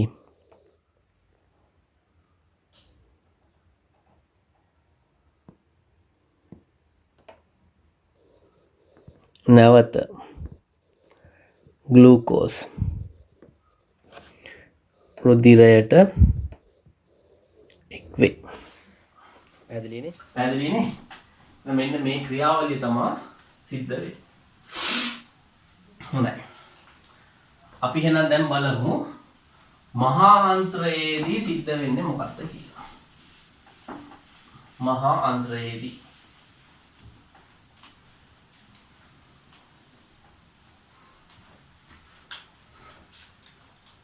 හරි. පුතේ මහාන්ත්‍රය ආරම්භ වෙන්නේ උණ්ඩුකේ. නේ? උණ්ඩුකෙන් ආරම්භ වෙලා නේ මහාන්ත්‍රයම ගිහිල්ලා ගුදයෙන් අවසන් වෙනවා. මේක අපි හඳුනන ගුද මාර්ගය කියලා. ඒතර මේ මෙතන පොඩි කොටසක් පිටිනවා අපි මේක හඳුනනවා උණ්ඩුක පුච්චිය කියලා. උණ්ඩුක පුච්චිය. බැරි වෙලාවත් මේක ආසාදිනිය වුණොත් අපි කන කෑමවල මොනවා හරි ආසාත්මිකතාවක් આવත් එහෙම මේක ඉදිමෙන්න ගන්නවා. ඒතර අපි කරන්නේ මොකද ડોක්ටර්ස්ලා? මේ කැල කපලා මෙහෙම මහලා දානවා. මේක හඳුනනවා ඇපෙන්ඩිසයිටිස් කියලා. හරි. ඒක පස්සේ කතා කරමු. හොඳයි. එතකොට මහාන්ත්‍රයෙන් වෙන්නේ මොකද්ද? මහාන්ත්‍රයෙන් වෙන්නේ අපි අර දියරයක් විදිහට ගත්ත ආහාර වල පෝෂණ කොටස් ඔක්කොම උරා ගත්තට පස්සේ දියරමය ස්වභාවයකින් තමයි මහාන්ත්‍රයට අර ඉතිරි අපද්‍රව්‍ය මල ද්‍රව්‍ය ටික එකතු වෙන්නේ. හරි? එතකොට මේකේ තියෙන වතුර ටික මොකද කරන්නේ මහාන්ත්‍රය විසින්? මෙන්න මේ තරලමය ද්‍රව්‍ය වලින් තියෙන ජලය ටික යා උරා ගන්නවා. ජලය උරලා ජලය ටික ඔක්කොම අරගෙන ඝන තරමක් ඝන ද්‍රව්‍යයක් විදිහට එවනවා මෙතනට. මෙතන මොකද තියෙන්නේ මේ? අපේ ගුද මාර්ගයේ ගුදේ. මෙතනට ඇවිල්ලා පිරෙනකොට ඔන්න টয়ලට් යන්නේ අවශ්‍යතාවයක් වෙනවා. අර වියලි කොටස් ටික අපිට පුළුවන් නවත් කරන්න. මහාන්ත්‍රයේදී වෙන්නේ මොකද්ද? තියෙන ජලය ප්‍රමාණය උරා ගන්න එක. පැහැදිලිනේ? දැන් මේ මල ද්‍රව්‍ය වල මොනවද අඩංගු වෙන්නේ? මල ද්‍රව්‍ය වල අඩංගු වෙනවා ජීර්ණය නොවිච්ච දේවල්, සුද්ධ ජීවීන්, ආහාර මාර්ග පද්ධති බිත්ති වලින් ගැලවෙච්ච සෛල, ඊට අමතරව ශේෂ්මලය. මේ හැම දෙයක්ම වෙන්න මේ මලවල තියෙනවා. හැබැයි මේ මල කහ පාටයි. කහ පාට වෙන්න හේතුව තමයි මෙන්න මේ පිත්තාශයෙන් එකතු වෙච්ච පිත වර්ණකයේ මේකේ තියෙන නිසා. පැහැදිලිනේ? හොඳයි. එතකොට මේකෙදී අපිට හැදෙන්න පුළුවන් ලෙඩ රෝග කිහිපයක් තියෙනවා. මම ඒකට ටක් ගාලා මතක් කරන්න. එක උදාහරණයක් මම මෙතනින්ම කියන්නම්කෝ. දැන් අපි දන්නවා මෙතනින් ජලය උරා ගන්නවා කියලා. අපි කෑම කාලා වැඩිපුර වතුර බොන්නේ නැහැ හැමදාම. ඒතර ශරීරයට වතුර මදි. එතකොට එයා බලනවා මෙන්න මේ මල ද්‍රව්‍ය වලින් යන වතුර ටික හරි කමන්නේ උපරිමම උරා ගන්න. හරි එතකොට එයා මොකද කරන්නේ මල ද්‍රව්‍ය තියෙන වතුර ටික ඔක්කොම උරා ගන්නවා. උරා ගත්තාම මෙන්න මේ මල ද්‍රව්‍ය අර ටිකක් මේ ශක්තිය ගන්නවා.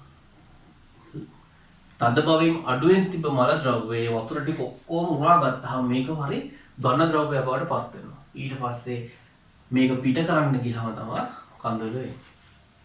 තව දේවල් වෙනවා. එකක් වතුර බොන එක අඩුයි.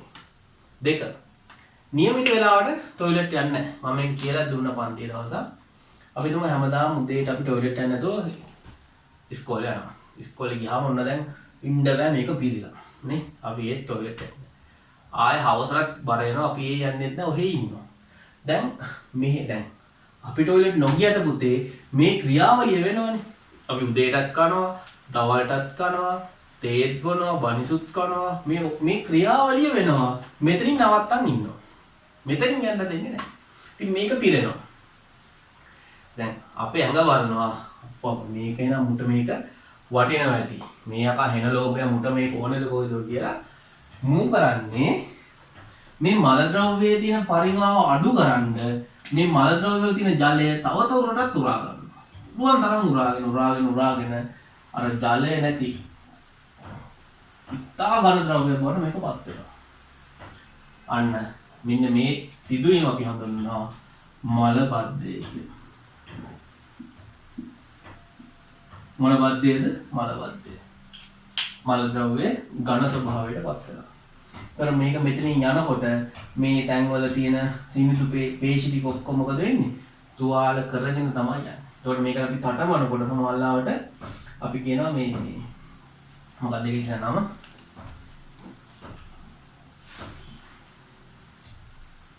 ආර්ෂස් ප්‍රෝග්‍රෑම් උනත් හැදෙන්න පුළුවන්. නේ? මම මේක වල ලොකෝට අදින්න. මෙන්න අපි බුද මාර්ගයේ ඔන්න බුදේ පිටුනවා. නේ? මේ බුදේට බුද මාර්ගය අන්න මෙතනින් වැහෙනවා. මෙතන ළමයා වැහිලා තියෙනවා. හරි ඔක ඇදලා තියෙන්නේ නැහැ. හරි අපේ බුදේට මල අමුද්‍රව වෙනකොට මේ තියෙන පටක ඇදෙනවා. ඇදෙනකොට තමයි අපිට টয়ලට් යන්න අවශ්‍යතාවය අපේ මොළයට සිග්නල් එකක් කරන් යන්නේ. මේ පටක ඇදෙනකොට. අපි මොකද කරන්නේ? යන්නේ නැහැ. ඔය ඉන්නවා. ඇඹරි ඉන්නවා. යන්නේ කම්මැලි. ෆිල්ම් එකක් බලවල ඉන්න තපරාදි මොන මගුලද? හැමදාම টয়ලට් එකේ ඉන්නවා. ඉතින් මේ ක්‍රියාවලිය වෙනවනේ දිගටම. උඩින් හැමදාම කෑවෙනවා. අපි යන්නේ පිට කරන්න තු ඉන්නවා. දැන් මොකද වෙන්නේ? මෙයා කරන්නේ මේකේ තියෙන ජලය ටික උරාගෙන පරිමාව අඩු කරනවා. පරිමාව අඩු වුණාට පුතේ මේක දැන් බොහොම ඝන ද්‍රවයක් විදිහට තියෙනවා. ඔන්න টয়ලට් ගියාම මෙන්න විවරය මෙන්න යන්න දෙන්නේ. ඉතින් යන්න බෑ මොකද කරන්නේ? අර පටක ටික තුවාල කරගෙන තමයි මේක පල්ලයට යන්නේ. නේ? ඔය අතරතුර අර කුකුල් මස් කට්ටක් නේ මාළු කට්ටක් එහෙම තිබ්බොත් හරි සෝකනේ පුදුම සනීපයක් දෙන්න. නේ? පැහැදිලිනේ? එහෙනම් මේක නවත්තන්න මොකද්ද කරන්න ඕන? මේක නවත්ත ගන්න. මලබද්ධය නවත්ත ගන්න මොකද්ද කරන්න ඕන? 1. નિયમિત වේලාවට টয়ලට් යන්න ඕන. ඊළඟට තන්තුමය සහිත ආහාර ගොඩක් ගන්න ඕන. ඇයි? තන්තුමය සහිත ආහාර කෑවහම තන්තුමය කියලා කියන්නේ මොනවද? මේකේ වැඩිපුර තියෙනවා මොනවද? හරි වචනේ කියන්නම්. උදාහරණයක් සෙලියුලෝස් නේ? සෙලියුලෝස් කියන්නේ තන්තුමය. දැන් අපි කොළ වර්ග එහෙම නැත්නම් නම් මතක් වෙන්නේ නැහැ. කොහිල වගේ කෑවහම කොහිල වල නිකන් තන්තු වගේ තියෙනවනේ. කොහිල කෑගා කැපුවම තන්තු වගේ හැදෙනවා. ඒ තියෙන්නේ සෙලියුලෝස්. මේ සෙලියුලෝස් අපේ ආමාශය ජීර්ණය කරගන්න බෑ කොහෙදවත්. අමාරුයි. ඒතර සෙලියුලෝස් ටික එනවා. මේ සෙලියුලෝස් ඇතුලේ ජලය තියෙනවා. අපේ ශරීරයට බෑ ඒ සෙලියුලෝස් ඇතුලේ තියෙන ජලය ටිකත් උරා ගන්න. තේරුණානේ? අපේ ශරීරයට බෑ සෙලියුලෝස් ඇතුලේ තියෙන ජලය ටික උරා ගන්න. එතකොට අපි කොච්චර මේක නොයා හිටියත් අර සෙලියුලෝස් වල ජලය ටිකක් ගබඩා වෙලා තියෙන නිසා මෙයාට මේ ක්‍රියාවලිය පහසුවෙන් වෙන්න පුළුවන්. එහෙනම් මොකද කරන්න ඕන? තන්තුමය ආහාර වැඩිපුර ගන්න ඕන. වැඩිපුර ජලය බොන්න ඕන. වෙන මොනවද? මල පහ කිරීමේ අවශ්‍යතාව කල් දාන්න හොඳ නැහැ. හරි. එතකොට අපිට මලබද්ධය කියන ලෙඩ රෝගේ නවත්ත ගන්න පුළුවන්. අපි මේක අතික්ක ලෙස තෙරපුමක් යොදලා අමාරුවෙන් යවුවොත් එහෙම මම මේ ඔයාලට කියලා දුන්නා. මෙන්න මේ හරිය රුධිර නාලිකා ඉදිමිලා මෙන්න මේ වගේ රුධිර නාලිකාවක් එළියට උනත් එන්න පුළුවන්. මේක තමයි අපි කියන්නේ ආර්ෂස් කියලා. ආර්ෂස් හඳුනා මොකද කරන්නේ? මේ කෑල්ල කපලා මේව කරනවා. අනිත් පොතේ මේ වගේ තැන්වල තුවාල එහෙම සිද්ධ වුණාම හොඳ වෙන්නේ නැහැ. අර අපි කාපු කෑමවල තියෙන බැක්ටීරියා අරවා මේ ඔක්කොම මෙතනින් යන්නේ. ඒතර හිතන්නකෝ තුවාලයක් ගන්න ඕය යනකොට තුවාලයක් හොඳ වෙයිද? එහෙනම් ඒක ගැන පරිස්සම් වෙන්න. හරි. ඊළඟ එක තමයි ગેස්ට්‍රයිටිස්. අපි දන්නවා ગેස්ට්‍රික් කියන්නේ නේ. ગેස්ට්‍රික් වල වෙන්නේ මොකද්ද? මෙන්න මේ ආමාශයේ තියෙන බිත්ති තුවාල වෙනවා. අපි දන්නවා මේකේ HCl තියෙනවා නේ. ප්‍රෝටීන ජීර්ණය කරන්න අවශ්‍ය එන්සයිම තියෙනවා. එතකොට අපේ ශරීරයේ નિયમિત වේලාවකට හැඩ ගැහෙලා ඉන්නේ. මු උදේ 6ට කනවා, දවල් 12ට කනවා, රෑ 8ට කනවා. ඔන්න අපි 6ට කකා ඉඳලා එකපාරට කණ එක නවත්තලා දාලා 10 විතර කනවා. අපි 10ට කෑවට ශරීරයේ හුරු වෙලා ඉන්නවා 6 වෙනකොට ආමාශය හිස් කරලා හයිඩ්‍රොක්ලෝරික් අම්ලය සහ එන්සයිම් ටික ඇවිල්ලා ආහාර ජීර්ණය කරන්න බලාගෙන ඉන්නවා ආහාර නැහැ. මේ මොකද කරන්නේ එතකොට? යා මෙන්න මේ සයි බිත්ති ටික තුවාල කරගෙන වෙන්න පටන් ගන්නවා. මෙන්න මේක අපි හඳුනනවා ગેස්ට්‍රයිටිස් කියලා. ඒ ગેස්ට්‍රයිටිස් හැදෙන්න හේතු තමයි නියමිත වේලාවට ආහාර ගන්න නැහැ. අධික ලෙස මද්යසාර පාවිච්චි කරන එක, මානසික ආතතිය නේ. ඔයාලා දන්නවා අපි ස්ට්‍රෙස් වෙලා ඉන්නකොට, මානසික ආතතියෙන් ඉන්නකොට අපේ ශරීරයේ වැඩි මේ හෝමෝන ක්‍රියා කරන විදිය වෙනස් වෙනවා. ඒතර වැඩිපුර මේ අම්ල වර්ග එහෙම ආමාශයට එකතු වෙන්න පුළුවන්. හරි. ඊට අමතරව අම්ල සහ මිරිස් තෙල් සහිත ආහාර වැඩිපුර කන එක. දැන් මේක ඇතුලේ තියෙන්නේ අම්ල. අපි තව හොඳ දෙහි බීලා නේ. ඊට පස්සේ විනාගිරි තියෙන කෑම කාලා, අච්චාරු කාලා මේකේ තියෙන අම්ල ගතිය තවත් වැඩි කරනවා. ඒ වගේට උදේට කන්නේත් නැහැ. ඉතින් ආයේ ગેස්ට්‍රයිටිස් හැදෙන එක අහන්න බෑද? ඇයි? තවත් ආම්ලික ගතිය වැඩි වුණාම තවත් මොකද වෙන්නේ? මේක තුවාල ගන්න තියෙන හැකියාව වැඩි වෙනවා. පැහැදිලි නේද? හොඳයි. අපි එහෙනම් නෝට් එක දැන් ලියාගමු. විභාගයට આવොත් රුධිරයේ ග්ලූකෝස් යාමනය වෙන්නේ කොහොමද? නොවෙනස්ව තියාගන්නේ කොහොමද කියලා මේක ලියන්න ඕන. හොඳයි. මං ඉදිරි නෝට් එක ලියන්න නැහැ පුතේ. ඔයාලා ලියා ගන්න මං කියන්නම්. මහාන්ත්‍රයේදී සිදුවන ක්‍රියාවලිය. මහාන්ත්‍රයේදී සිදුවන ක්‍රියාවලිය. මහාන්ත්‍රයේදී සිදුවන ක්‍රියාවලිය. ලියා ගන්න. මහාන්ත්‍රය මීටර් 1.5ක් පමණ දිග වන අතර මහාන්ත්‍රය මීටර් 1.5ක් දිග වන අතර උණ්ඩුකයෙන් ආරම්භ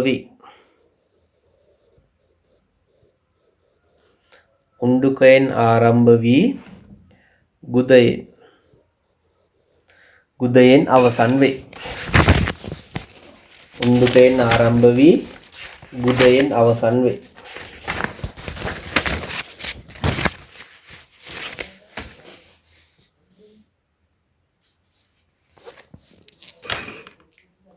හරි.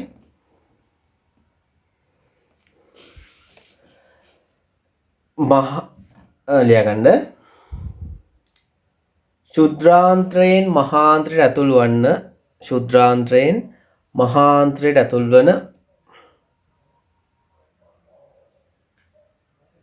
ද්‍රව්‍යවල ශුද්‍රාන්ත්‍රයෙන් මහාන්ත්‍රයට ඇතුල් වන ද්‍රව්‍යවල ජලය හා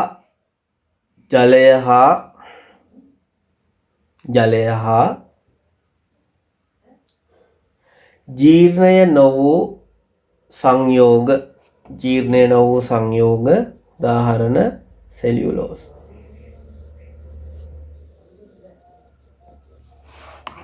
අඩංගු වේ.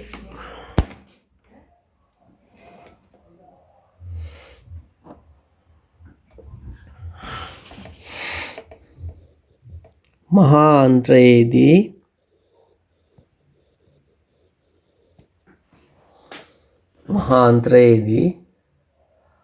අර්ධ ඝන ද්‍රව්‍යයක් ලෙස පවතින අර්ධ ඝන ද්‍රව්‍ය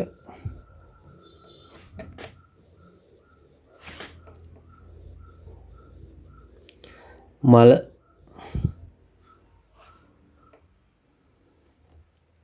ද්‍රව්‍යෙහි ජලය උරා ගැනීම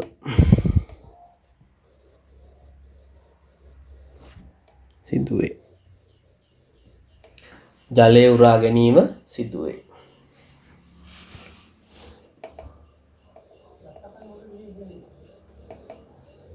මල තුල මල ද්‍රව්‍ය වල මොනවද තියෙන්නේ? ජීර්ණය නොවූ ද්‍රව්‍ය, සුද්ධ ජීවීන්,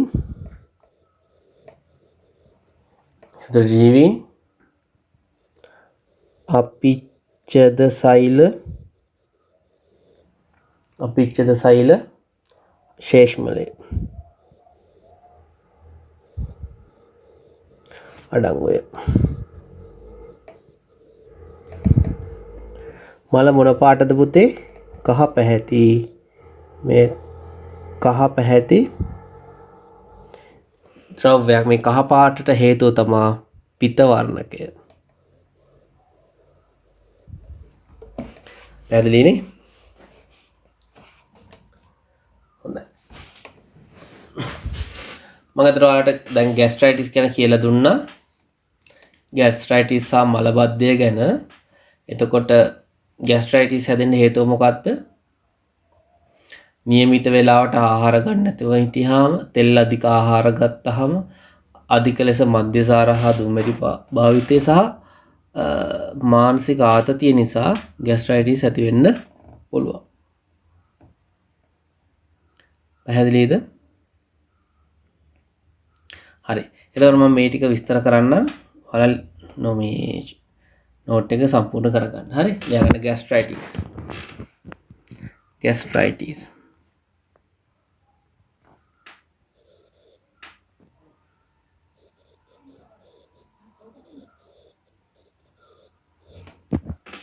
හරි. ગેස්ට්‍රයිටිස්.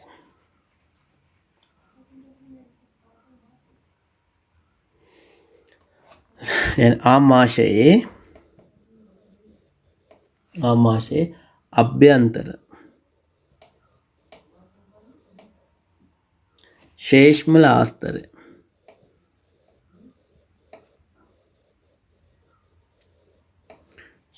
ආස්තරය ප්‍රදාහයට පත්වීම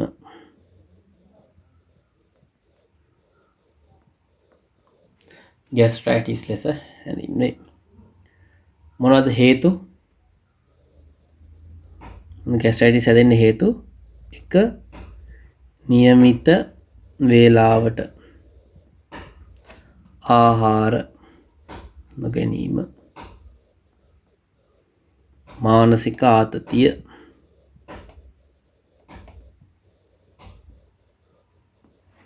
වෙනවද? අම්ල, මිරිස්, තෙල් සහිත ආහාර වැඩිපුර ගැනීම, අධික ලෙස මද්යසාර භාවිතය.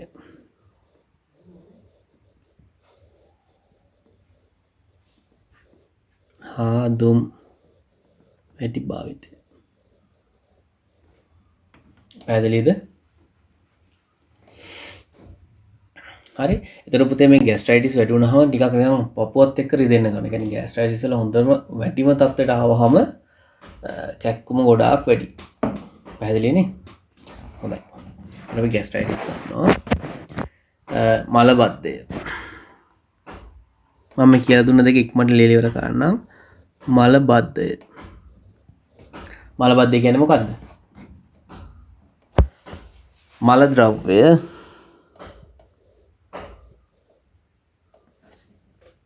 ඝන තත්වයට වීම නිසා බැහැර කිරීමට අපහසු වීම මලබද්ධ කියලා හඳුන්වනවා. පැහැදිලිද? මේකට හේතු මොනවද? මලබද්ධය සඳහා හේතු මං කිව්වා එක අවශ්‍ය තරමට ජලය පානය නොකිරීම. 2 පරිභෝජනය කරන තන්තු ප්‍රමාණය අඩුවීම. පරිභෝජනය කරන තන්තු ප්‍රමාණය අඩුවීම. 3 මල පහ කිරීමේ අවශ්‍යතාව කල් දැමීම. හරි.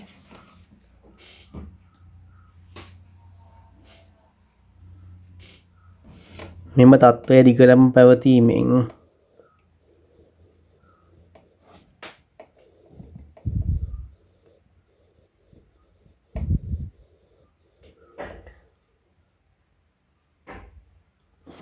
ආර්ශස් රෝගය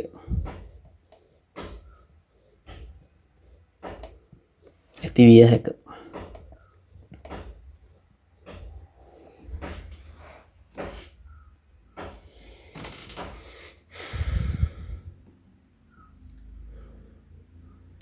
හොඳයි. අපිට ඉගෙන ගන්න තියෙන්නේ උණ සන්නිපාතය සහ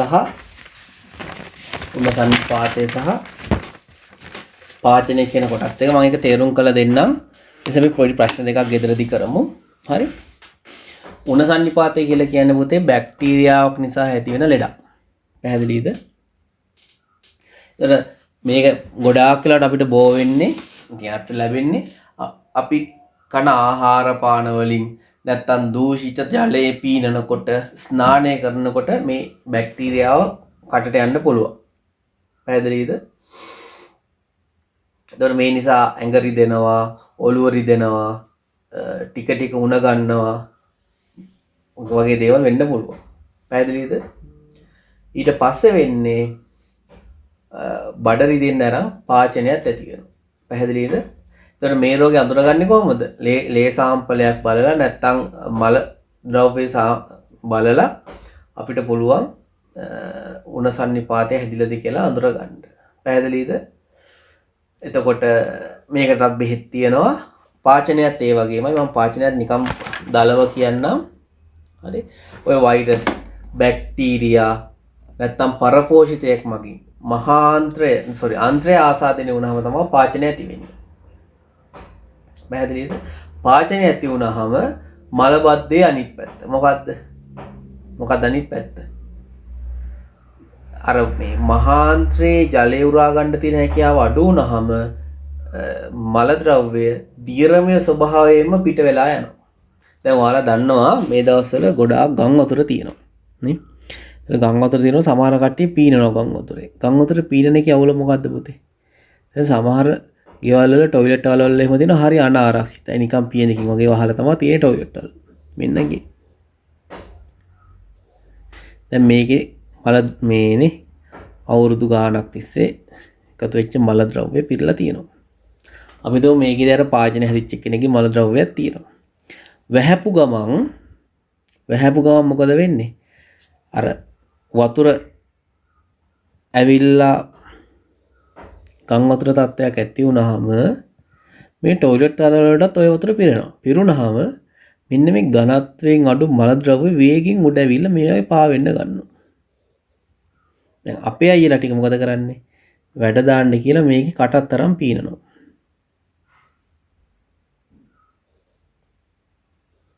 නේ? මොන පීනනවා.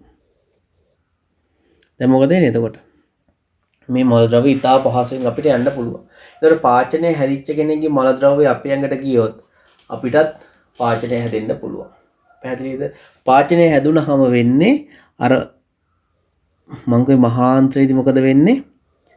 අපේ අපේ මල ද්‍රව්‍ය වල තියෙන ජලය උරා ගන්නවා.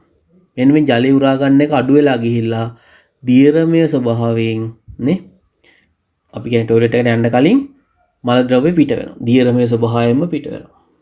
ඒතර මේ විදිහට දිගින් දිගටම පිට වෙන්න ගත්තාම ශරීරයේ තියෙන ජල ප්‍රමාණය අඩු වෙලා විජලනය තත්ත්වයක් වුණත් ඇති වෙන්න පුළුවන්.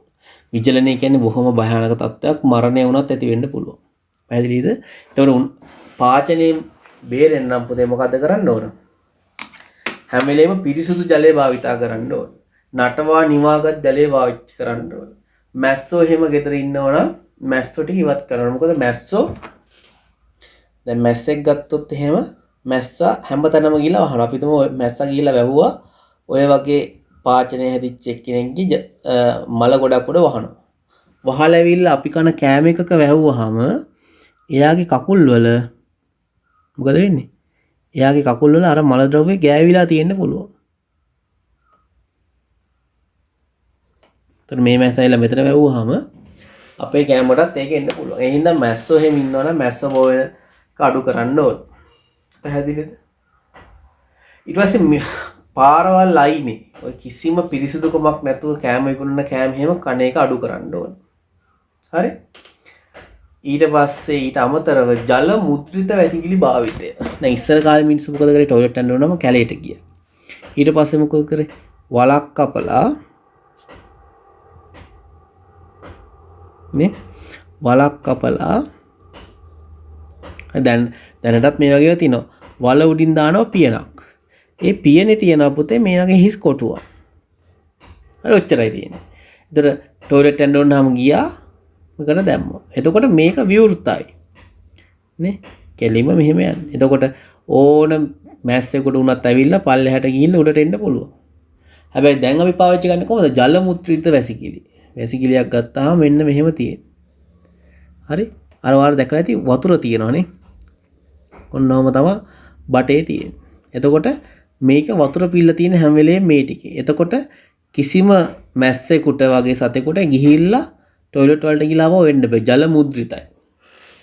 ජල මුද්‍රිත වැසිකිලි පාවිච්චි කරන්න ඕනේ. වැදගත්ම දේ තමයි වැසිකිලි ගියාට පස්සේ හැම වෙලේම හොඳට සබන් දාලා අත හොදන්න ඕනේ. පැහැදිලි නේ? මොකද සබන් දාලා අත හොදනකොට අපි හොඳටම දන්නවා ඔය බැක්ටීරියා වෛරස දැන් විනාශ වෙනවා කියලා. මේ කොරෝනා සත්‍යත් එක්ක අපි ඒක හොඳටම දන්නවා. පැහැදිලි නේ? හොඳයි. එහෙනම් ලියා ගන්න ප්‍රශ්නයක්. උණසන්නිපාතය හා මලබද්ධය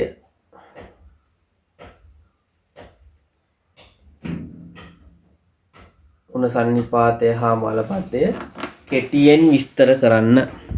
කෙටියෙන් විස්තර කරන්න. හොඳයි. දැන් ළමයි එහෙනම් එතකොට අපි ඊළඟ දවසේදී හමු වෙමු. මිනිසාගේ ශ්වසන ක්‍රියාවලිය කියන පාඩමෙන් අපි ඒකත් මේ විදිහටම white board එකේ මම පැහැදිලි කරලා ඉවර වෙලා note එක දෙන්නම් මේ tab එකේ.